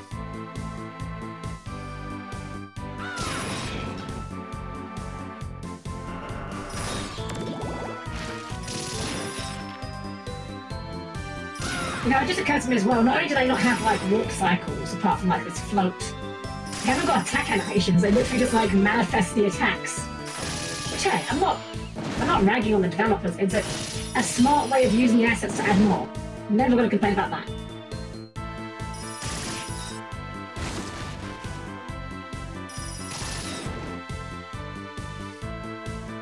I don't know what the boss was for this area. I remember in, like, the end game version of this area was like Frankenstein. He was a giant dick. Although actually Frankenstein should be pretty easy, I think, without with the ability to fly, because it was only the machine gun attack that really gave me a lot of trouble.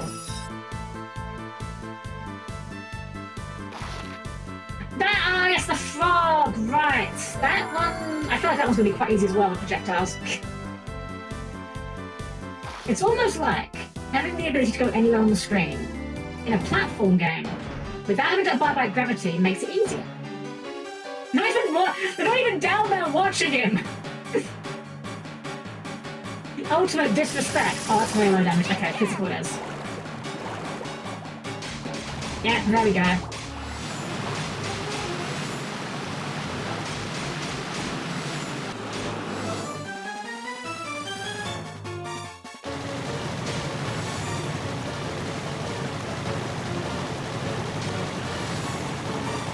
Oh, I can't swim.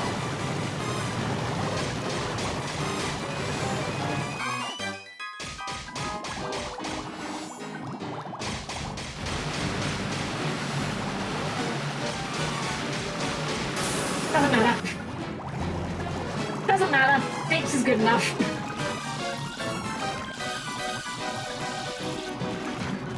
Oh, I said that watching it die. We didn't need to do that.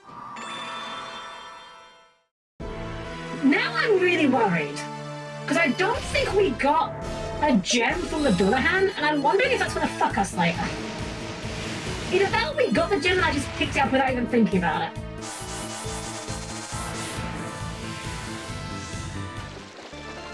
You know what? Just so that, just to make sure, let's just a quick jaunt back to the town.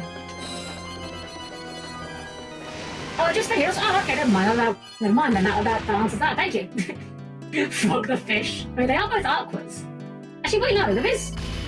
Is there a fish type? I should really know this. Is there a fish type in Yu-Gi-Oh? I know there's sea serpent. Fish is a type, right? I think.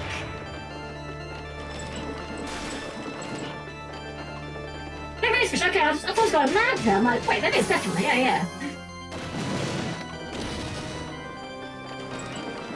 Right, let's go to a fish. Of course they are. Yeah, exactly. Goatee is fish. Yeah. Also pronounced fish. The old bit about goatee for the unfamiliar is due to how the English language is a very well-made and consistent language, you can write the word fish by spelling it goatee. Because you use the GH, not a word like enough. You use the O, more word like women.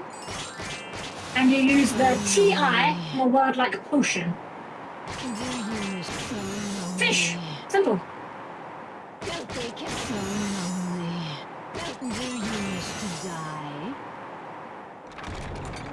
I wonder if the succubus can actually grapple them or not. I'm not willing to risk dying to test it.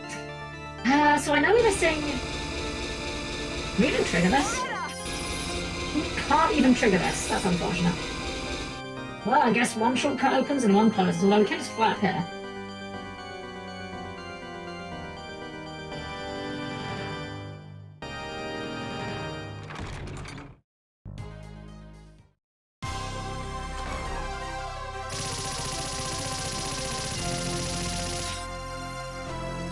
I just want to see if it would kill it with one MP bar or not.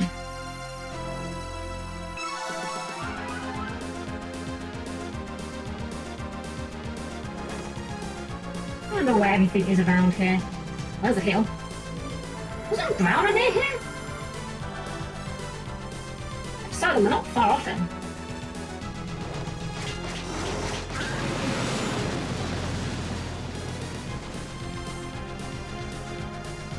Actually, looking at this whole mode, this is it's a thing.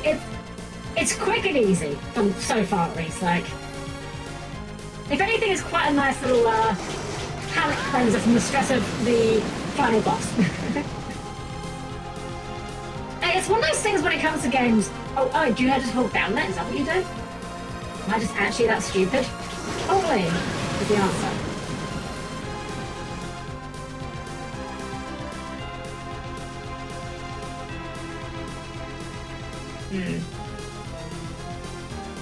Nope. In fact, I don't even register it as floor. What if we just wait till we run out of MP? And they just glide on top of it. This bridge wasn't used for something important, was it? He went, oh, you're fine. I'm worried about that.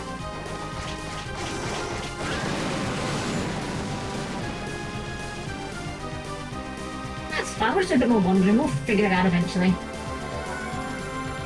Maybe we should go to Dracula's room. And see what you're thinking. How do I want these two spice speakeasy going on? Okay, look. Yes, that was literally what crossed my mind. I mean, look, it's literally sisters mode.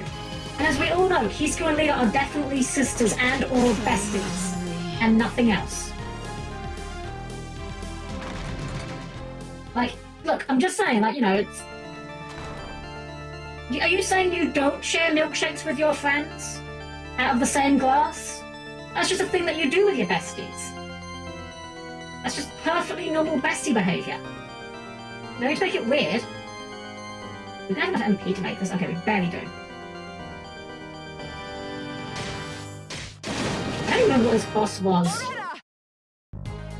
Guess we'll find out. Oh, it's dead!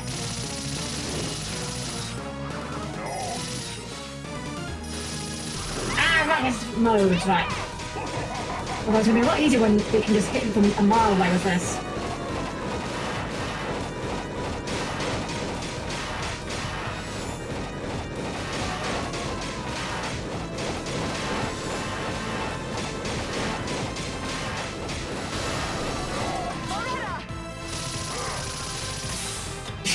Piece of piss.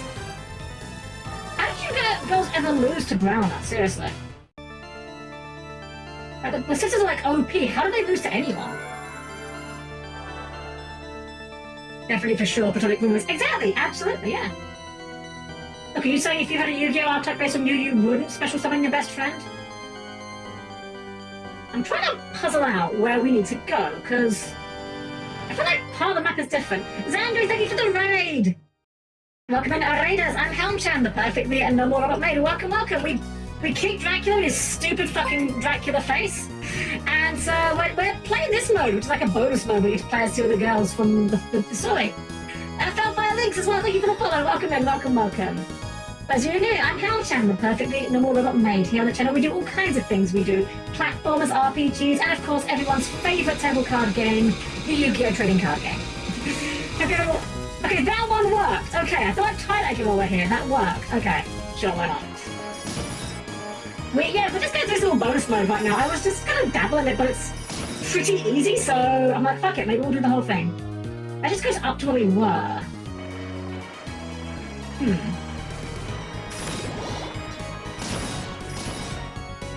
Where did we fight the sisters? Was it here?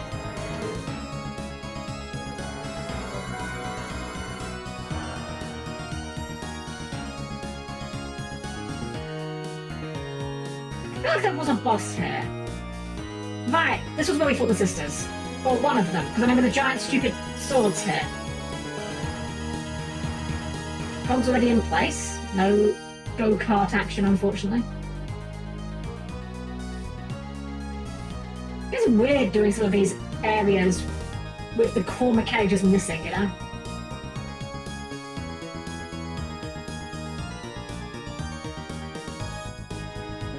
This is can't ride the motorcycles. I know! Very sad. What is back here? Okay, so... The castle is definitely different. Like, I'm looking at the map. We've explored all the upper areas of the castle. So obviously we're not going there, I guess. I guess we just explore until we find something. I mean, it's easy enough to clear the maps out with these two, at least.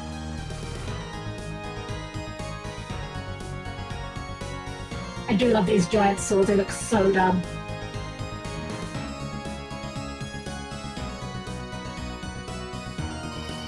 Teleporter. There's nothing up here, was there? I think this one just leads up, but we'll clear it out just for the sake of verification.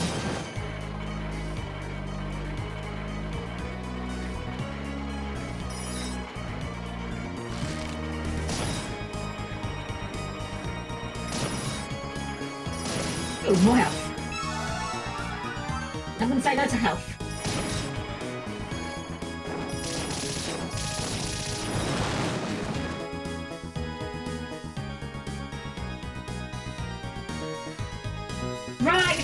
those two goobers. I remember now. Yeah, the Symphony of the Night guys.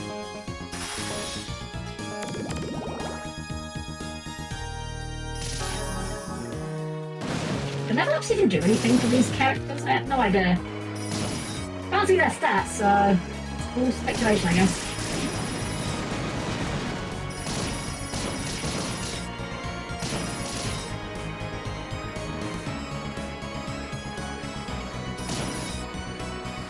I'm assuming it probably like increases damage a little bit or something.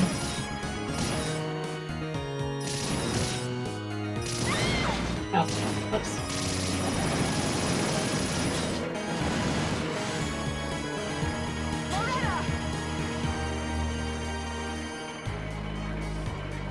It's a pretty rare game that allows you to play as the bullet hell boss. Alright, so yeah, that does in fact just loop round to here. I think of what of the stages we're missing. We're missing the Egyptian one for sure. Is that the last one? You know what, let's take this teleporter down to here.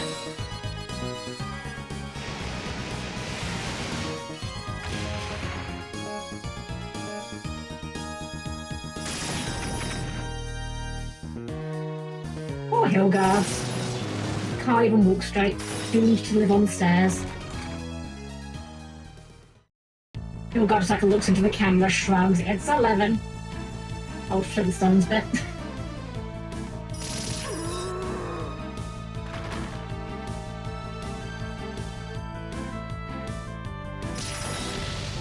I think there's a fight around. Wait, can they do the thing? They bothered to do that! That's hilarious. They bothered to animate one new set of sprites just for them getting sucked back in the vacuum. That's so funny. Does it do the same as like Jonathan's one for the long rest? No, okay. I don't think we'll go this way though.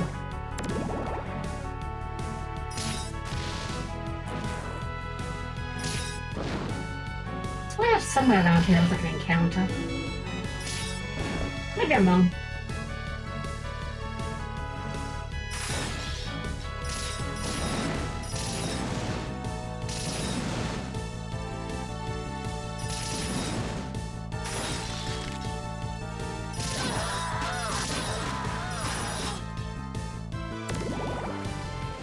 This mode is like practically relaxing.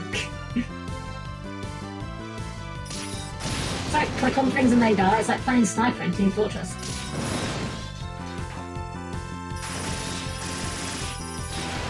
Great armor, more like dead armor. Nailed it.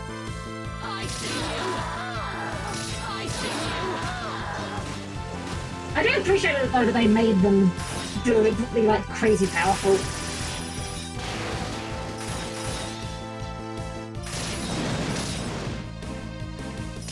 It just makes it a lot more palatable to want to go through the game again, you know? Like if you were giving a new character that was like the same strength as like Charlotte and Jonathan, like yeah, you might play that again at some point, but I don't think you'd be as likely to play it right off the bat, you know? I certainly wouldn't at least. Alright, so here's the Egyptian one now. They're supposed to be vampires, right? So they're not vampires yet, so they got turned into vampires by the bad guy. So this is a prologue where that's a good point, Zordon. If they're not vampires, they can just do this. This is just a thing they just have the ability to do all the time, I guess. Like, how the hell did these girls lose to Browner? I wonder how much of this we can cheese with the ability to fly.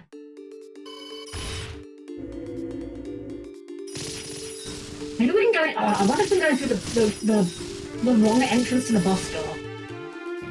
Like enter through the exit and skip most of the dungeon. That'd be really funny if we can.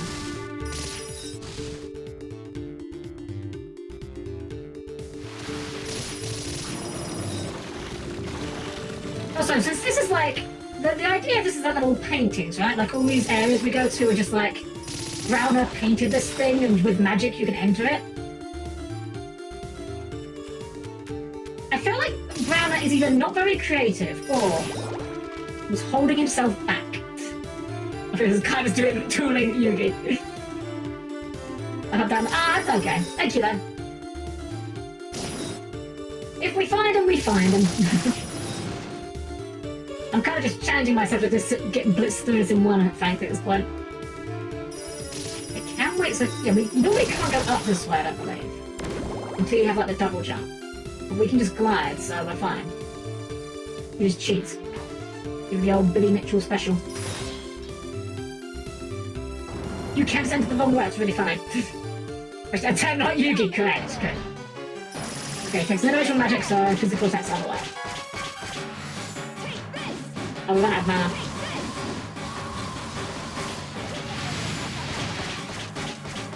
I've only died to this one like a few times, but yeah.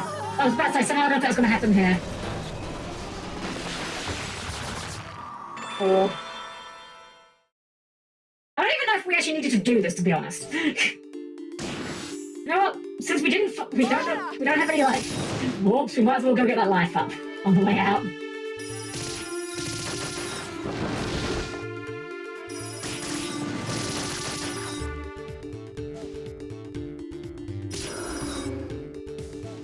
I'm kind of afraid to jump up because oh yes, classic Kaiba moment. You know what? That's an anime card that we need them to make. We need them to make an anime card where it's like puts your opponent in a moral dilemma.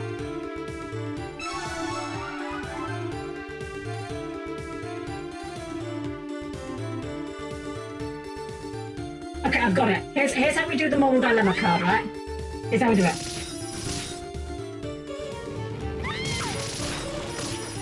It's a negate card, right? So it's like a trap card or something, right? And it says negate. You know, when your opponent takes a card or effect, negate that card or effect. Your opponent may negate this effect. If they do, they lose the next duel. Would this card see play?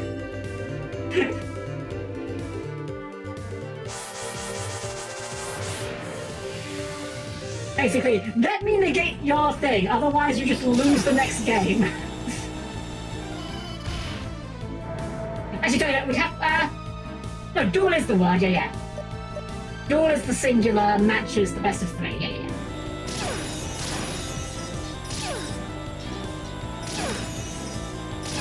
It took me a while to understand that, like, I never understood why the cards that say like was it like Victory Dragon? If this card inflicts direct damage to your opponent's life points, you win the match.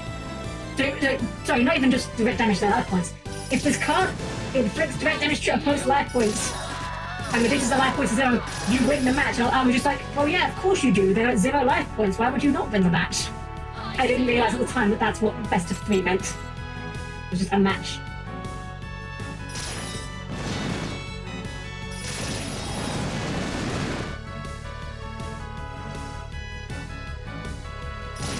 Oh, boss here.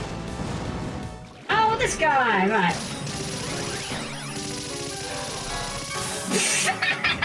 Sure, okay, buddy. This guy immediately dies. Jeez, that wasn't even a 1 cycle, that was like a no cycle. Wouldn't that be like another last turn or Silver Strike one where it would be instantly solid if you won the game? Honestly, it probably would. It probably would. I want to see what it would do. I have a lot of ideas for Yu-Gi-Oh! Most of them would not make the game better, but I would love to see what they would do to it. Kermit, his green... Because, yeah, Kermit, yeah.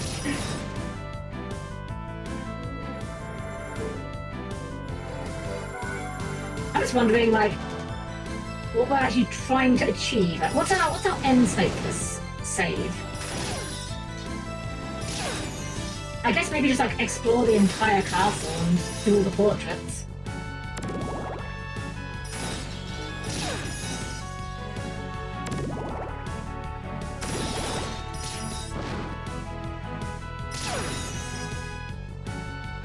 Maybe something the other way. Ah, teleporter. At time people can. Ah, yes, the long case with a huge date. Yes. One fact about that story that doesn't get told enough It's not like integral to the story, like it's not a huge deal, but I think it's a wonderful part of the story is the fact that the deck list they submitted it under the name Mission Impossible. Mission apparently being the German word for shuffle. Because not only was the deck as big as it could be, i.e. like just a ton of cards, it was full of searches. And because you need to shuffle every time you search in Yu-Gi-Oh!, there was no way you'd ever resolve a card. Like, it took several minutes just to shuffle it once.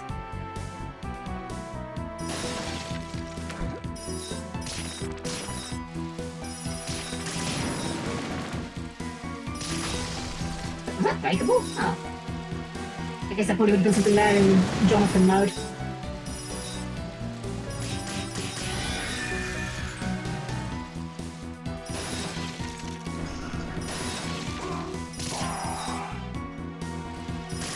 It is really funny to make the Invisible Man just like actively strips in front of you. Like, I get it, he's an Invisible Man, the clothes kind of hinder the gimmick, but it's very funny that they felt the need to animate him stripping.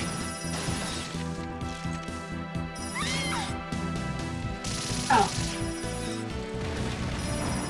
Oh, okay.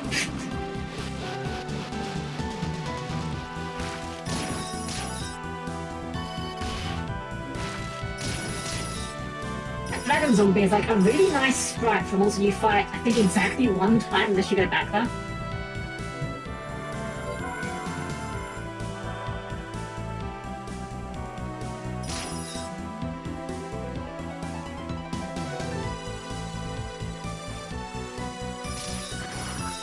Goes down. Oh, more invisible cards.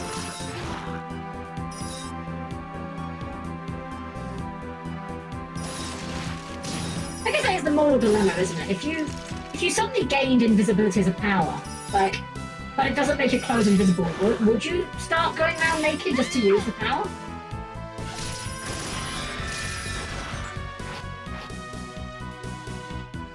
I think for me it would matter on, like, how it works. Like, if I'm just, like, all-time invisible, then, yeah, I guess I possibly might, but if there's, like, a toggle on it and there's any risk that I could accidentally toggle it off at a bad time, absolutely not.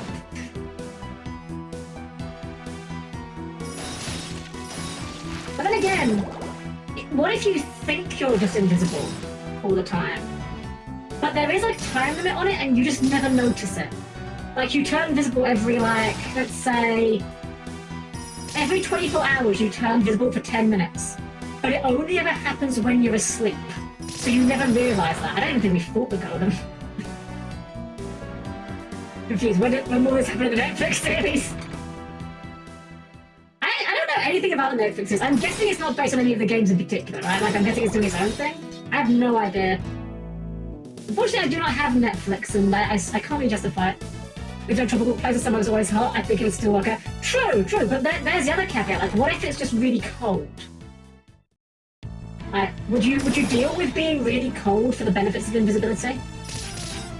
I guess now at that point you're going to ask yourself, what are the non-suspicious uses for invisibility? Like, when you really think about it, invisibility is a very limited power in what you can do with it, right?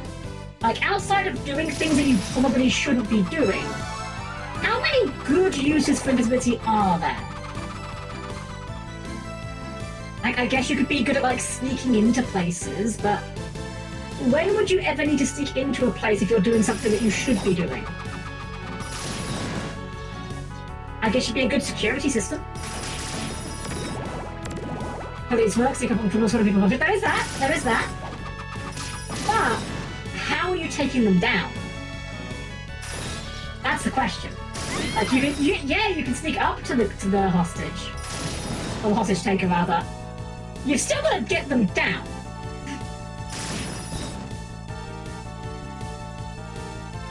I get a superpower, it'd totally be teleportation. Oh, I mean, if we're just doing wish lists, for me, easiest question in my life. It's funny, I know some people that, like, and a lot about the superpower question. No, for me, not even hard.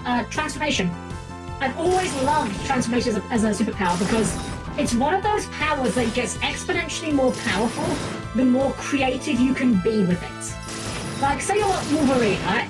You have claws and you've got regeneration. Okay, well, I mean, there's only so many things you can do with that, you know? Transformation, though, if you can turn into things, like, you've got a whole, like, laundry list of, like, superpowers there, you know? You want to fly? Turn into a bird. Want to swim underwater? Well, turn into a fish. Turn into a giant squid. You want to sneak into somewhere? Disguise yourself as someone that's supposed to be there.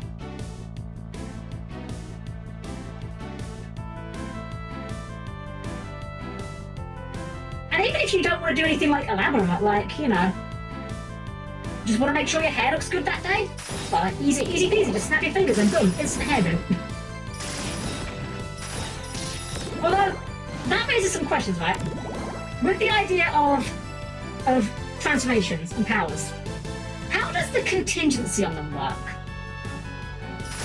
So, like, hypothetical scenario, okay, right? Let's say that you transform into literally anything, doesn't matter what. You transform into a person. And whilst you're transformed, you're eating something and you crack a tooth. When you transform back, is your tooth still cracked? That's the one thing about transformations, it's like always unclear how these things work. Like, how does affect changes to your temporary form impact your regular form?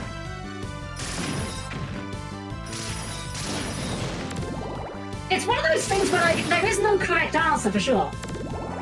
But it's one of those things where if you have, like, transformation powers in, like, a tabletop RPG or something, you can do a lot of angle shoots past a DM that's not prepared to deal with angle shoots.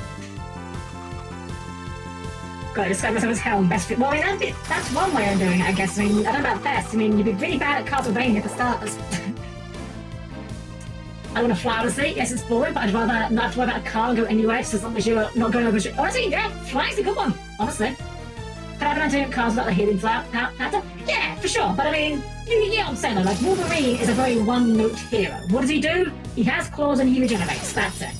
The problem cannot be solved by having claws and regeneration. He's not really doing much about it, you know? It's because of Squid, though. You use all your bones in that case. Exactly, that's the thing. Like, how does it work?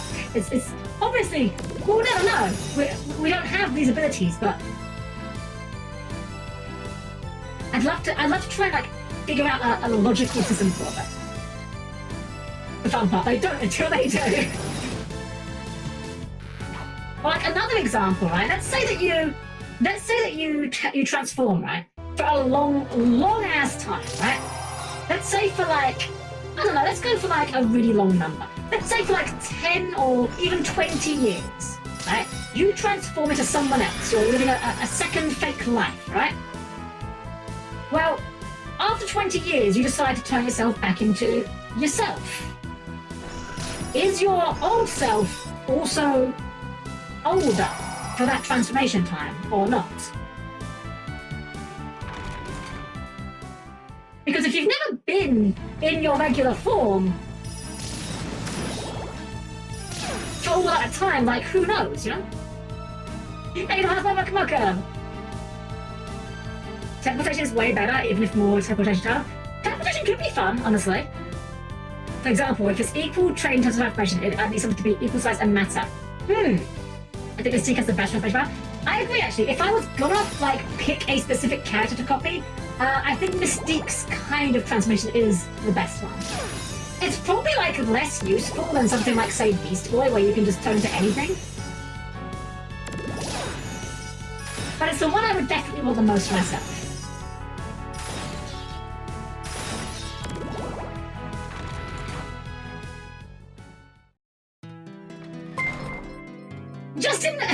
Justin Puffball. Sorry, Justin T. Puffball. Thank you for the follow. Welcome. Yeah, I've always been a big sucker for, like, transformation powers and things. Unfortunately, they tend to not be particularly good in a playable sense. Like, usually if a character is transformable in a game, it's usually just, like, 1 or 2 forms, and that's about it. Or it's just not very good power. Like, I don't know, let's take Vincent from Final Fantasy VII. The guy has like 4 different forms and they're all kind of a bit bad. Up there for like one of the worst outbreaks. And he becomes a clown and a dog and a bat. Oh yeah. Ditto in Pokemon. You know what, yeah, Ditto. Bad Pokemon. Really bad Pokemon. You'd never use it. And it's a shame because it's a cool gimmick. I once heard it put actually that the best advantage of Ditto is the ability to turn into a good Pokemon. Okay, well now I'm a bit confused. I think we've finished the map. Oh no, there's like one room in the top right we haven't completely cleared. But I'm not sure what we've missed so far.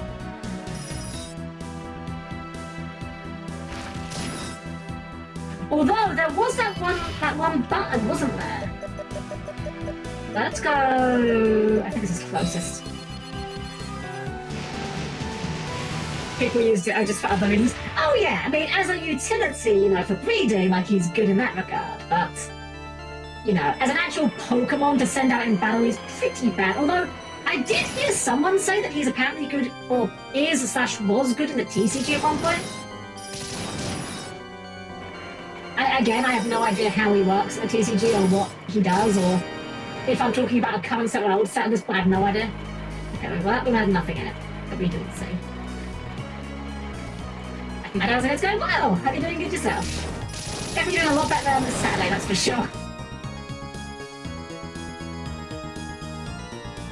I think I learned a lesson on Saturday about doing long streams, which is I'm more than capable of doing a very long stream, but I think I learned that I probably shouldn't do a long stream on something that's either unfamiliar or difficult.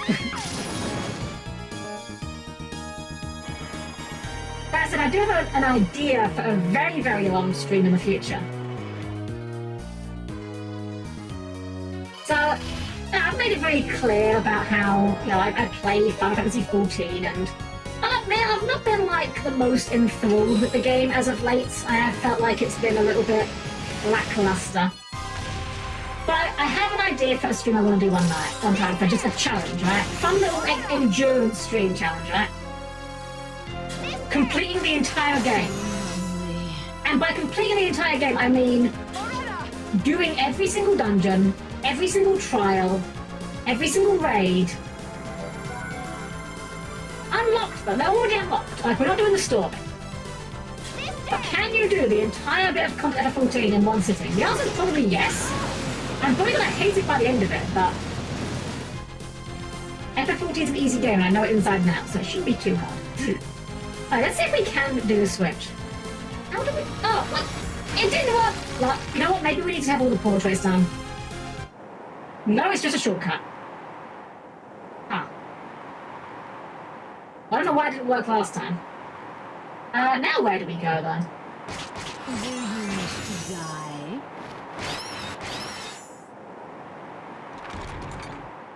I mean, the only part of the map that doesn't seem to be uncovered is the entranceway, but like, there's no shot that's what we have to go to, right?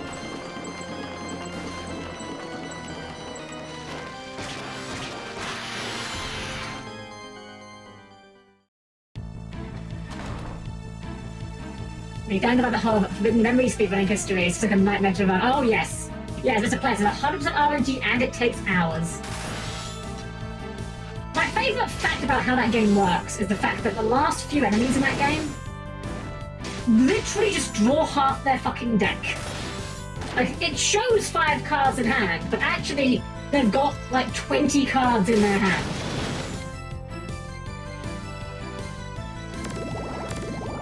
There's another way to go in the area you just were, the area with the button. Ah, let's have a look. Have a look, so let's go back. Because I have ideas at this point, so I'll take any suggestions you have. I had to take my hand off the mouse for my moment I had an itch.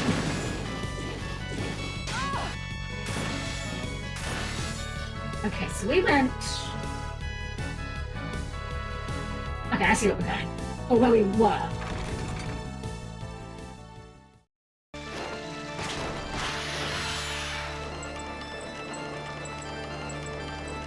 We can't go up from here, can we? No, there's just a dead end there.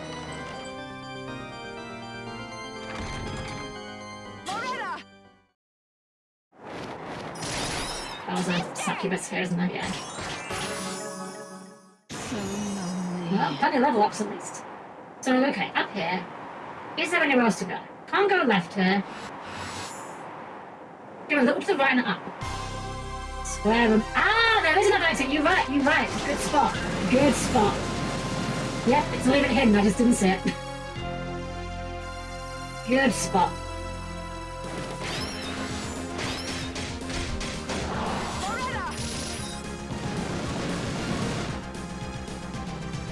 I love this guy in the background, by the way. Like, he just looks so casual. Like, he's meant to be scary, but he just looks like he's, like, welcoming you. Like, hey, welcome, how you doing? Welcome to the creepy church. You know, we've got a stained glass window and these statue guys. That's pretty cool.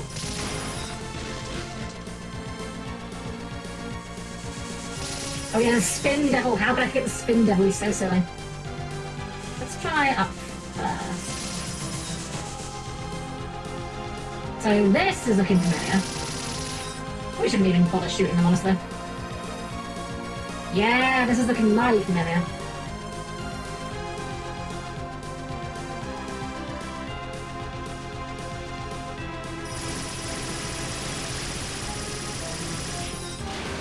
Just as easy to beat with this.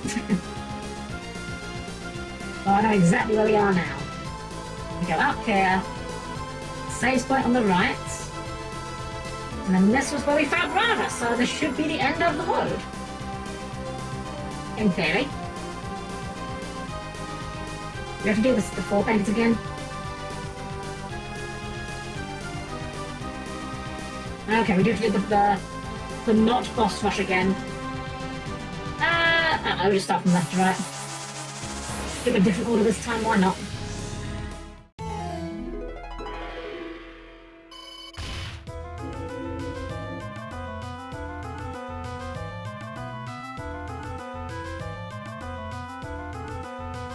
Now, seeing the Sphinx in the background, did you know in Pathfinder, Sphinx is actually a language you can take?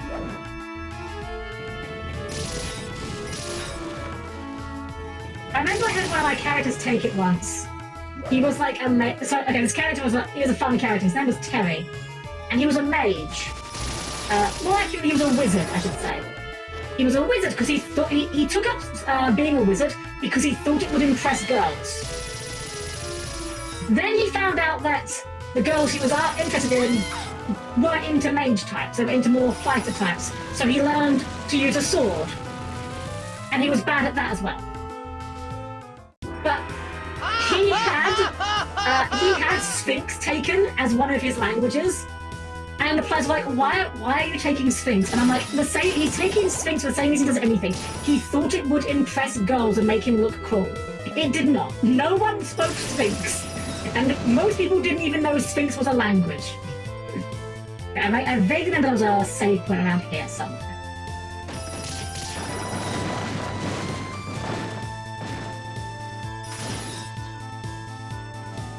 When you try to was that so hard you come up as an alien.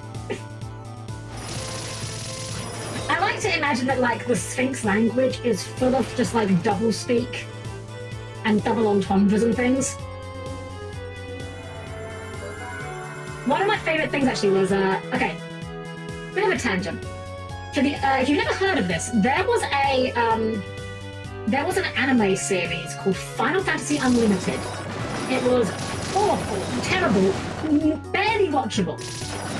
But there's one episode with a villain character who's like a giant mermaid. And her whole shtick is, she asks you a riddle, and if you get it wrong, you get turned into a puddle of water. And it turns out that her riddles are actually just deliberately bullshit. Like, they don't actually have a correct answer. And the character that figures it out, I'll never forget, I memorized the riddle that was given to that character because it was like such an interesting one to me. And it goes like this. A face grows in the middle of its hair. When it drinks water, it breathes fire. So some people say it looks like a robot, and some people say it looks like a living thing. What is it? But again, there's no answer to it. But in my mind, in my headcanon, that riddle is essentially a Sphinx language way of telling someone to fuck off in the most polite way possible. It terrifies someone that lighting. Unfortunately, the game didn't go long enough for that to happen. But Terry had there was another bit of Terry's plot that I haven't told you about, actually. Part of Terry's backstory. Which is that Terry was in disguise the entire game, and nobody knew it. Now, when I say in disguise, I don't mean that he had transformation magic. No. It was part of his backstory. So part of Terry's backstory was that he was a wizard, but he was a good wizard. Like, he had a very high intelligence score. He was good at casting spells. It's just that the girls he was trying to impress weren't into people that cast spells. Anyways, part of his backstory was that in his, magic academy, one of his friends got their hands on a scroll of summoning. And they had the brilliant idea, air quotes brilliant, to summon a succubus. Because, there's no way that could possibly end poorly. Spoiler alert, it ended poorly. Suffice it to say, said succubus was not amused at, these horny teenage boys summoning her. Especially when they were, not even good enough to, summon a succubus and hold her in the binding circle properly as you're meant to do. As such, they all got themselves cursed. She's like, oh, you were after girls. I see. Well, I can make that happen. So part of Terry's entire plot that never got resolved, unfortunately, because, again, the game didn't go that long, was that Terry was actually a girl the entire time because of the curse. I actually had not decided what was going to be the resolution of this, though. I did not know, and I still don't know, because, again, it would have been how the game played out. Whether or not Terry would have, eventually grown, okay, you know what, fine, I can live with this is actually okay. Or whether they would have continuously tried to, get a cure for it. But the one thing the DM did do, occasionally, to kind of drop hints that, again, the players didn't pick up on, because it was, again, this was a secret, was occasionally the DM would throw in a girl who clearly knew Terry and clearly wasn't too happy with Terry because they were one of his schoolmates that was also cursed. Anyway, here's a mummy. It's got super eat. Oh, that's different. Oh no, it's not. I didn't do that last time.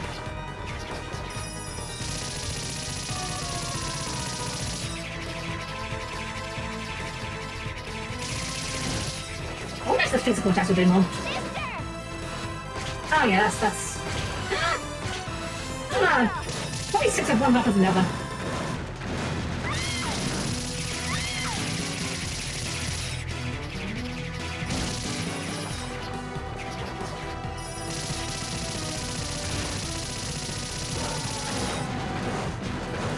Whoops. Oh gosh, don't die to mummy, that'd be embarrassing.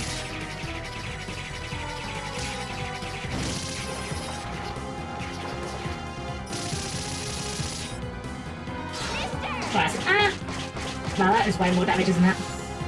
Oh, damn it! Whoops. MP management. Damn it! I looked the wrong save again. So he's just mashing through the file save. Yeah, I think this is meant to be a physical fight.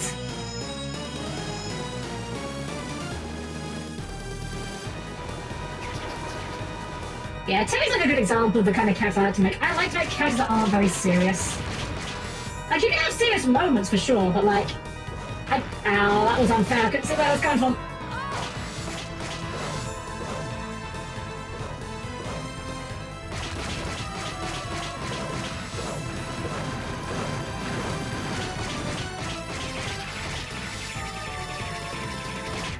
I've tried making serious characters before. I just don't vibe with them. I've tried playing characters that are really, serious and edgy and grr, I hate people. It just makes me miserable, unironically, I don't have a good time playing those kind of characters. Like, I can't do it. I can't force myself to be that kind of person.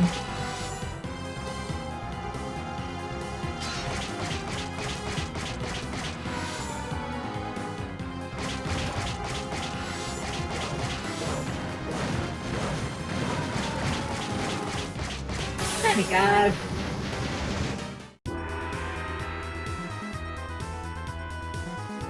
Can't believe that we got a game over on the freaking mummy. That was like one of the few bosses that we just like stomped the first time.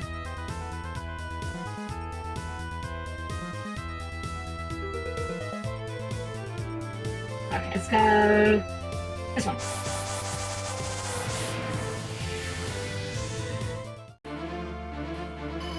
Right, this one was the werewolf. That might be a bit tough. I remember he had some unpredictable, not unpredictable moves, but like... He had a couple of moves that looked a bit similar at first glance.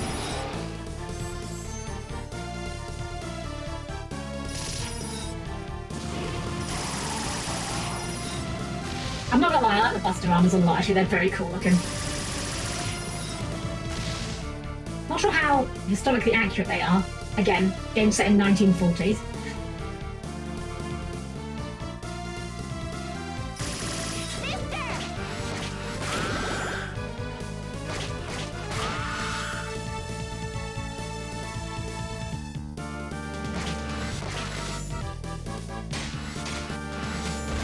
Oh, I'll tell you what, 3 many ways to deal with this time.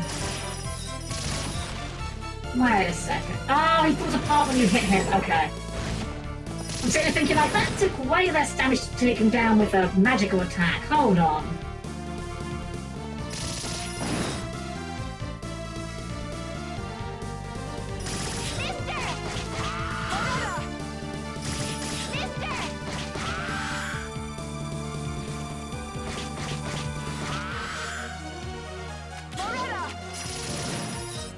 I've got to say as well, I'm really loving these stupid hitboxes these girls have.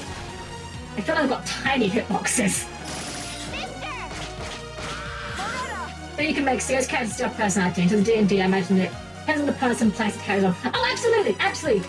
Don't get me wrong. I am not saying serious characters are bad by any means. That is not what I mean. I just mean I just don't enjoy playing them. That's all.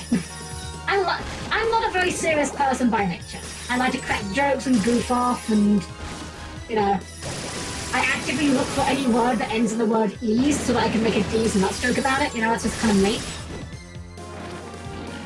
And it just, when I try playing serious characters, I just don't enjoy it personally. That's just me. Doesn't mean they're bad though, that's all. Not at all.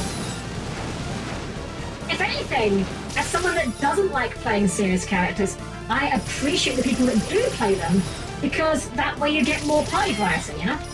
If everyone in the party acts the same and has the same opinions and the same behaviors, then you get stale after a while.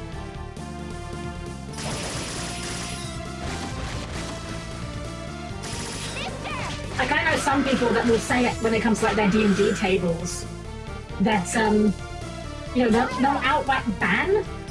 Oh, no two people can have the same race, no two people can have the same class. Weirdly enough, though, that is it. I have no strong opinions on this. I think it's a fine, okay rule to have. But the funny thing is, never apply to humans. You can have a whole party for the humans if you like. No one ever knows about that. But I always say again, humans aren't boring. If you think humans are boring, if you think human fighters are boring, that's because you can't make it an interesting human fighter. You're boring. Try harder.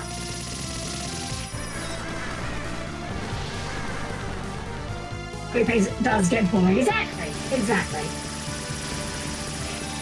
Now, the whole point of the adventuring party, like the concept of the adventuring party, is that, you know, you've got all these people with varying skill sets and abilities and experiences that come together to accomplish something that they couldn't do alone.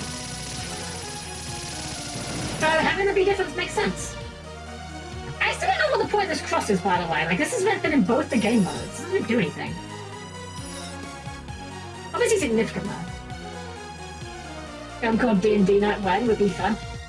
I would love... The problem is, I love playing tabletop games. I don't mind DMing them, but it's a lot of work to DM them. That's the problem I have. I wanna be a player again at a table. I haven't had that chance in a while. What would you say to a stream where you teach how to create a Pathfinder character? We could download the sheets and do it along with you for Chess and Susa. I can honestly teach people to play the game very easily, in theory. So you know how I've said before that Pathfinder is the Yu-Gi-Oh of TTRPGs? Yeah, I mean that. And everything that involves. Because it's with Cyrus. Ah, I see, that makes sense. Okay, this guy does not like magic much. Getting some cross-ups. Oh, cheeky.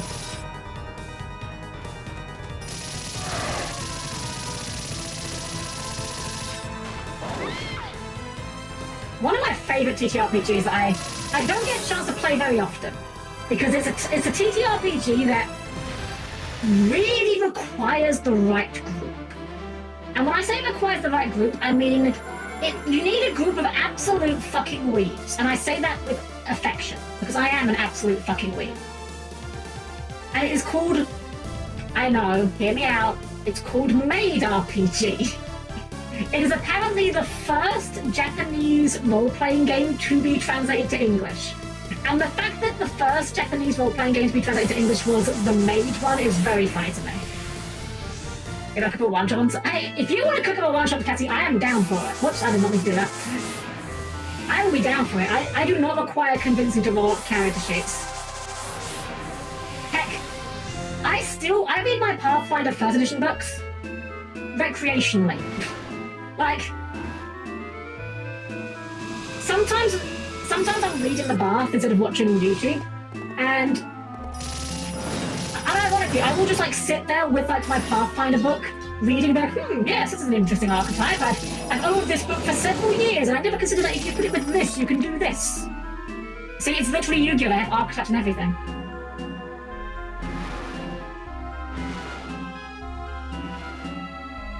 Unfortunately, I don't remember this stage's layout very well. I remember the first one was a donut. I remember this one.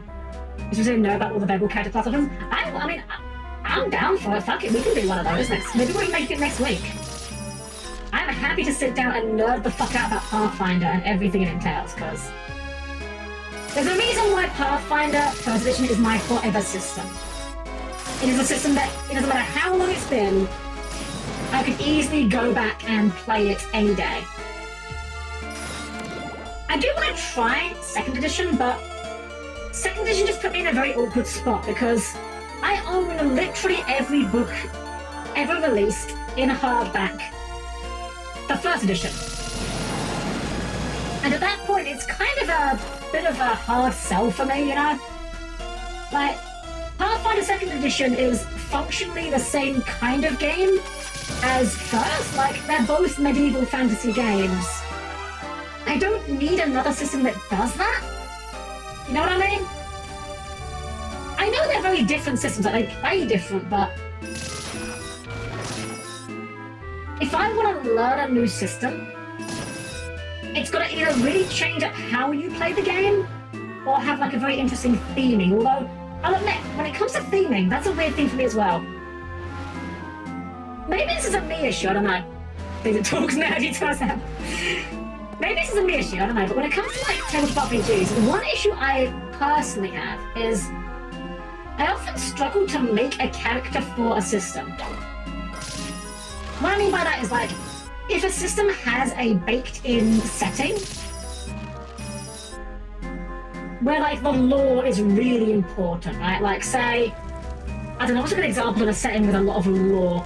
Shadowrun or Cthulhu Tech, where the lore really does matter, I find it a lot harder to get invested in those kind of games for some reason. I personally like to look at RPG systems as a mechanism to tell stories in any setting you like, which I know is not necessarily a good way of doing it. Some systems are just flat out not for it. To play Shadowrun so bad. I love the setting. I have the DM books, so it's been so hard to play. I've never even looked at Shadowrun as a thing. You know, I know I only said Shadowrun specifically because I just know that is a system that has a lot of the setting to it. You know.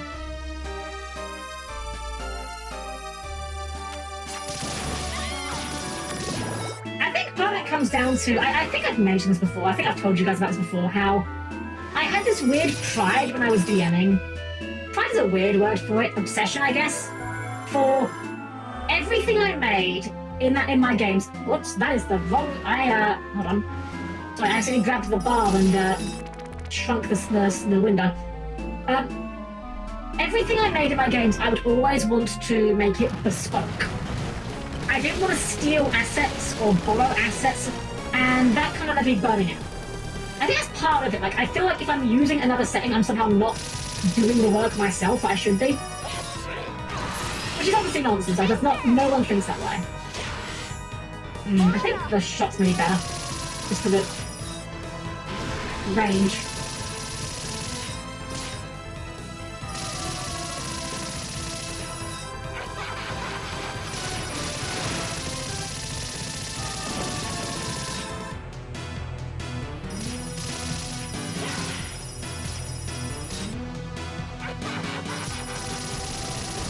Ah, the tail, right. We only saw it like once or twice, I think. There we go. Got it. Tell you another system that I would really like to try at some point. I know nothing about the mechanics of it, but I've heard nothing but good things about it, and that's Lancer. I've actually never had a chance to play in any kind of mecha TTRPG, fun enough. I have the books for Mechton Zero, which is like the crunchiest mecha RPG known to man. Mecha creation in that game is like a 20-step process, most of which have several sub-steps and also require you to recalculate several of your earlier steps. Unfortunately, it's that old thing of, I find a system, it looks really neat, I want to play. Oh wait, we've been here, this is the wrong one. TTRPGs are awesome, but real complex, yeah. Wait, that's... Oh, that's like this one, right. I thought we hadn't done that one we had. It is... This one we haven't done.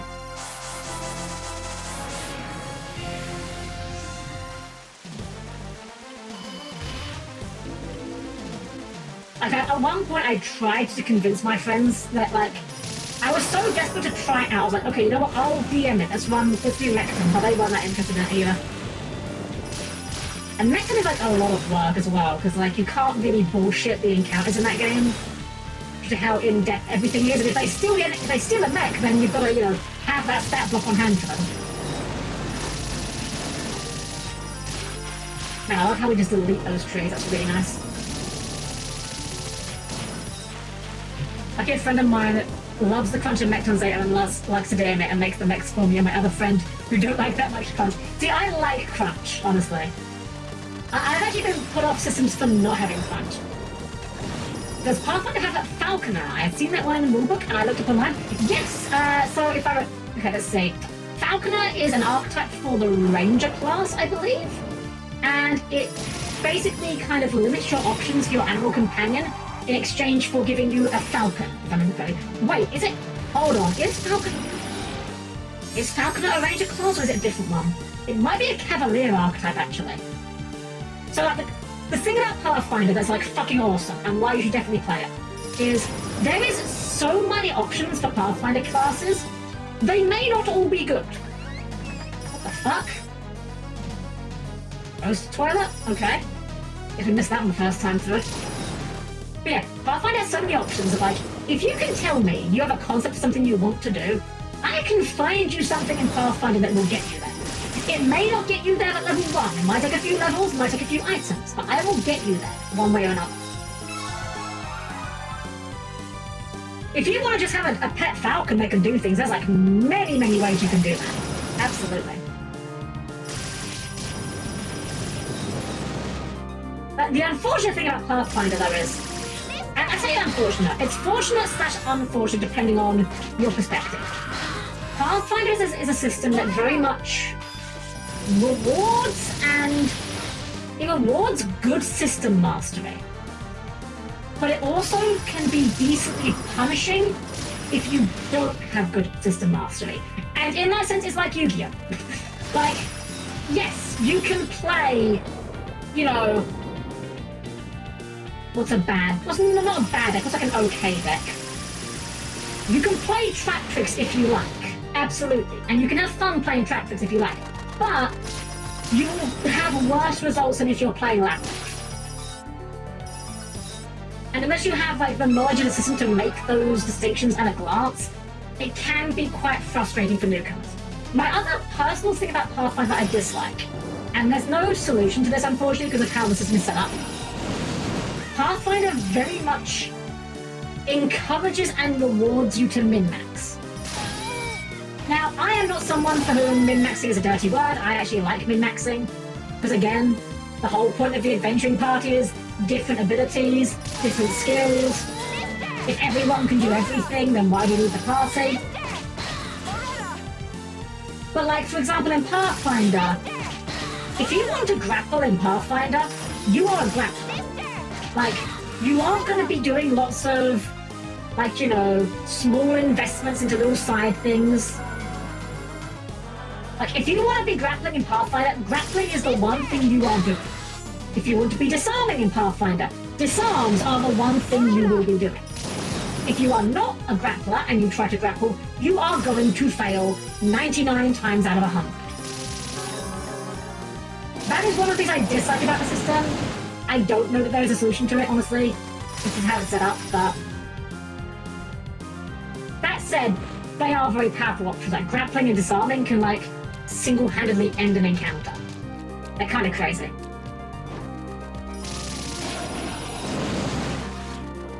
A good kind of practice if you win the country, exactly. There's some of these girls on DS Plus. They are a lot of fun, honestly. It's a very different playstyle, but I'm enjoying just the power fantasy of just blitzing through. It's a rare game that gives you access to the boss characters, and they're still just as good as you remember them being. And most games will give you the boss character, but they're like horrifically nerfed.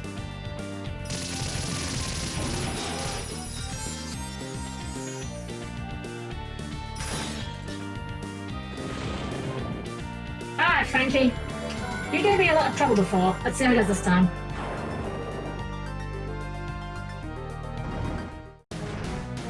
Honestly, the only attack that was really giving me trouble by the end was the machine gun, and I think with the fly that shouldn't be a factor, honestly.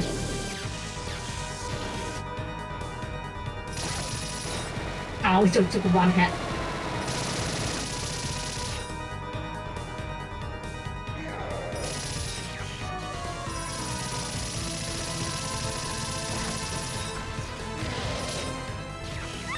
Oh.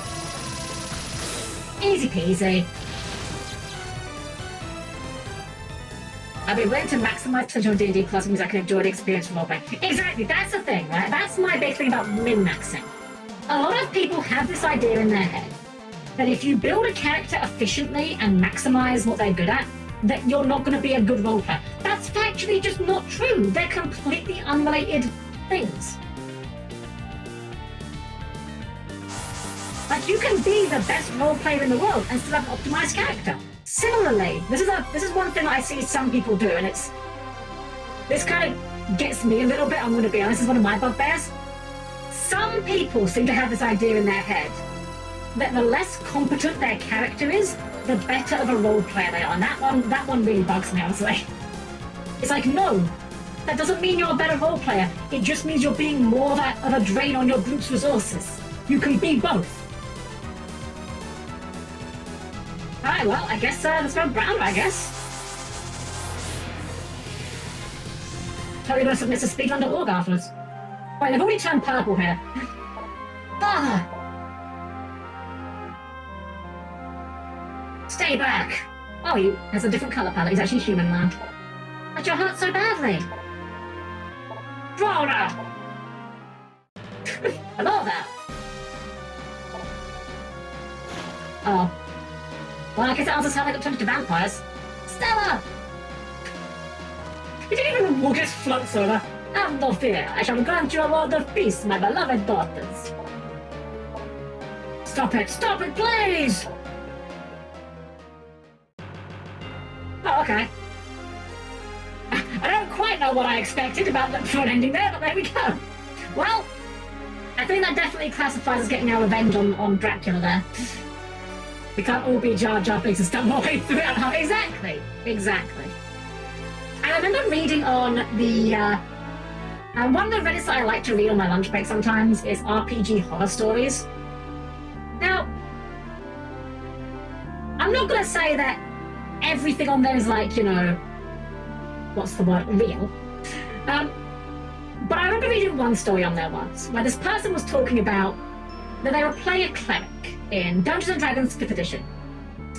And their cleric was a pacifist, so they don't engage in combat whatsoever.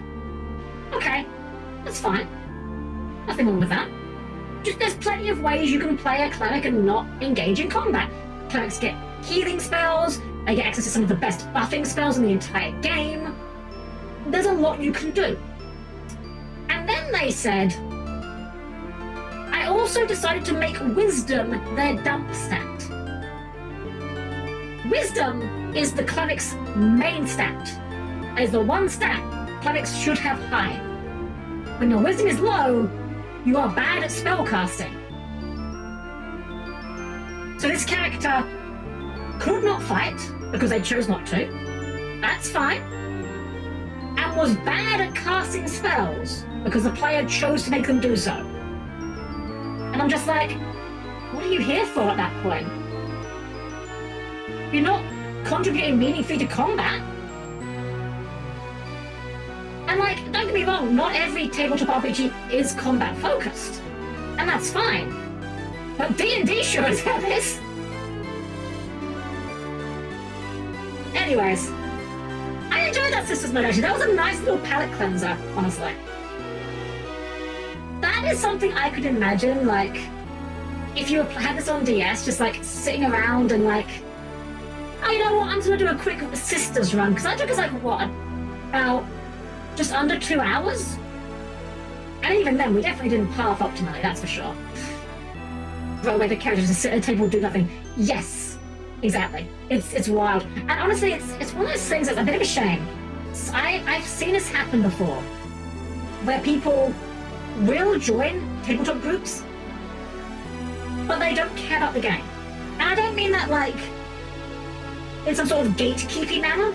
I mean literally, they join the group not because they want to play the game, but because they want to hang out with their friends. And they just see D&D as like another thing to just do with their friends. And they don't realise the work that goes into it from the DM's part. Often these will be the players that will like flake out on you at the last minute. It's like, no, you can't just be doing that. And me! I mean, I don't know what I was expecting for the ending there, but it was a little bit abrupt, but I mean, I get it.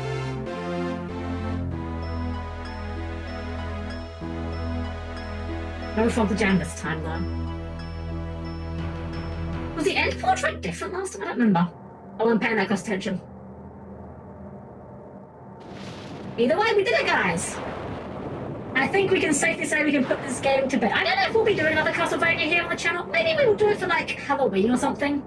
Because I admit, I don't play... I don't play spooky games, I don't play horror games, so, like, when it comes to, like, Halloween, my options are kind of limited in that regard.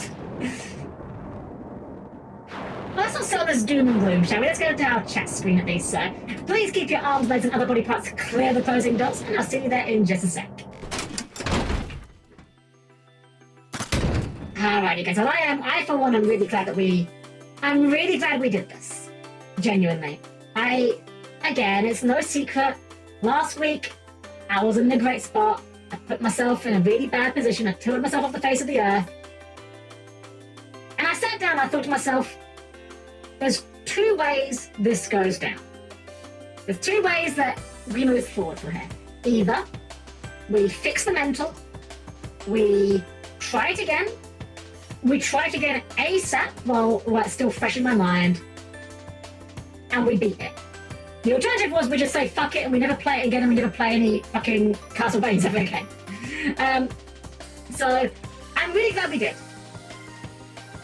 I'm not going to say that, like, it's weird. I enjoyed the bulk of the game. That's the weird thing. Like, the main part of the game I really was enjoying. It really was just like the end game that kind of soured me, but I'll be honest, that's not really a unique thing for Castlevania.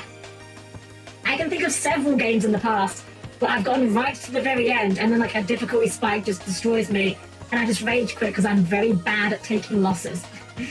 Always need to try new things, but no limits. Yeah, exactly. Like, I'm very much okay with not having done the gauntlet challenge or whatever it is. Very much fine with that.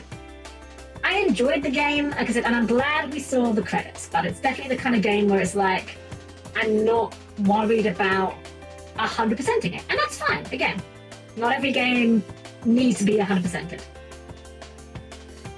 I think we are going to wrap things up here now. Well, I know it's a little bit of a short one, but we did go absurdly late on Saturday. And we're approaching 3 hours, which is like, I know it's silly, but like nearly 3 hours is like my bare minimum for where I feel happy about doing a stream, you know? I don't want to feel like I'm wasting everyone's time by doing like a little tiny stream. Which is silly, because again, nobody's asking for that. It's just me. It's me things. Glad you beat that boss. I'm glad we beat the boss, honestly. I really am. I really am. It's like, here's what it is, right? Because I generally like playing easy games. When I encounter a boss that does require a few tries to learn it, I get discouraged because most of the games I play, I can beat very easily because I play easy games. I know, it's very much like, I'm not like espousing grand knowledge here. This is some real people die when they are killed things I'm coming out here with right here. I get that. But I think it is kind of part of my mental. Because by comparison, like when I used to do my FF14 raiding, God, we took like fucking months there. Like, Shiva E8S, that fight we were on for 4 months and we didn't even clear it 8 times, which is what we usually aim to go for. I did complain about that, but I never got mad at myself for that. Although that might be more about my team than me. It's a really grimy thing to say, and I'm not happy about it, but I can't think of a way to phrase it that sounds nicer. Because I enjoyed it. The people I raided with were lovely, they were all friends. Problem is, not all of them were as good at the game as everyone else. And if I had an entire team of Helm-Chans, we definitely would have been clearing the raids a lot quicker. That's all I'm going to say. Again, it sounds grimy, I feel grimy saying it, I'm not proud of it. But I'm sure you guys can all relate. You've all had a project or something where not everyone's quite pulling as much weight. I'm not saying they weren't pulling their weight, but where some people pull a bit more weight than others, you know? That's the thing that I think, hey, I'm kind of rambling here. I don't know where I'm going with this point, I'll be honest with you. I think we're going to wrap it up. Let's see, we'll do a little raid, see who we can raid into, of course. Let's see who's about tonight. It's quite a few people, a little bit early tonight, of course, so a few people online, actually. Let's have a look-see.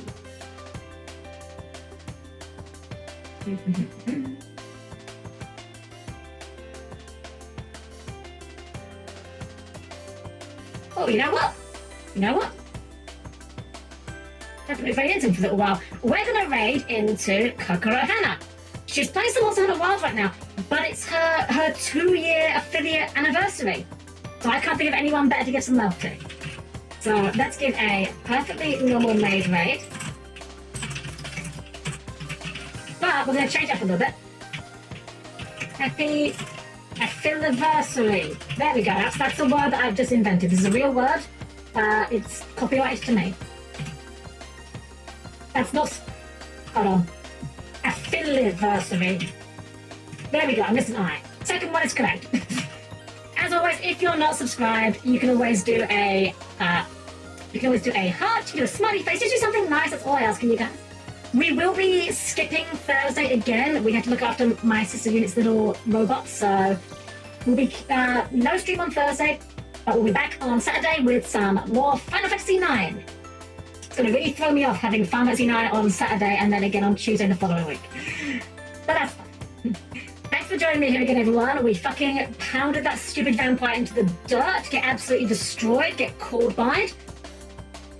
Have a wonderful rest of your evening. Thank you all again for joining me. Give some love to Coco Hannah when you get there. And as always, it's been a pleasure to serve you all.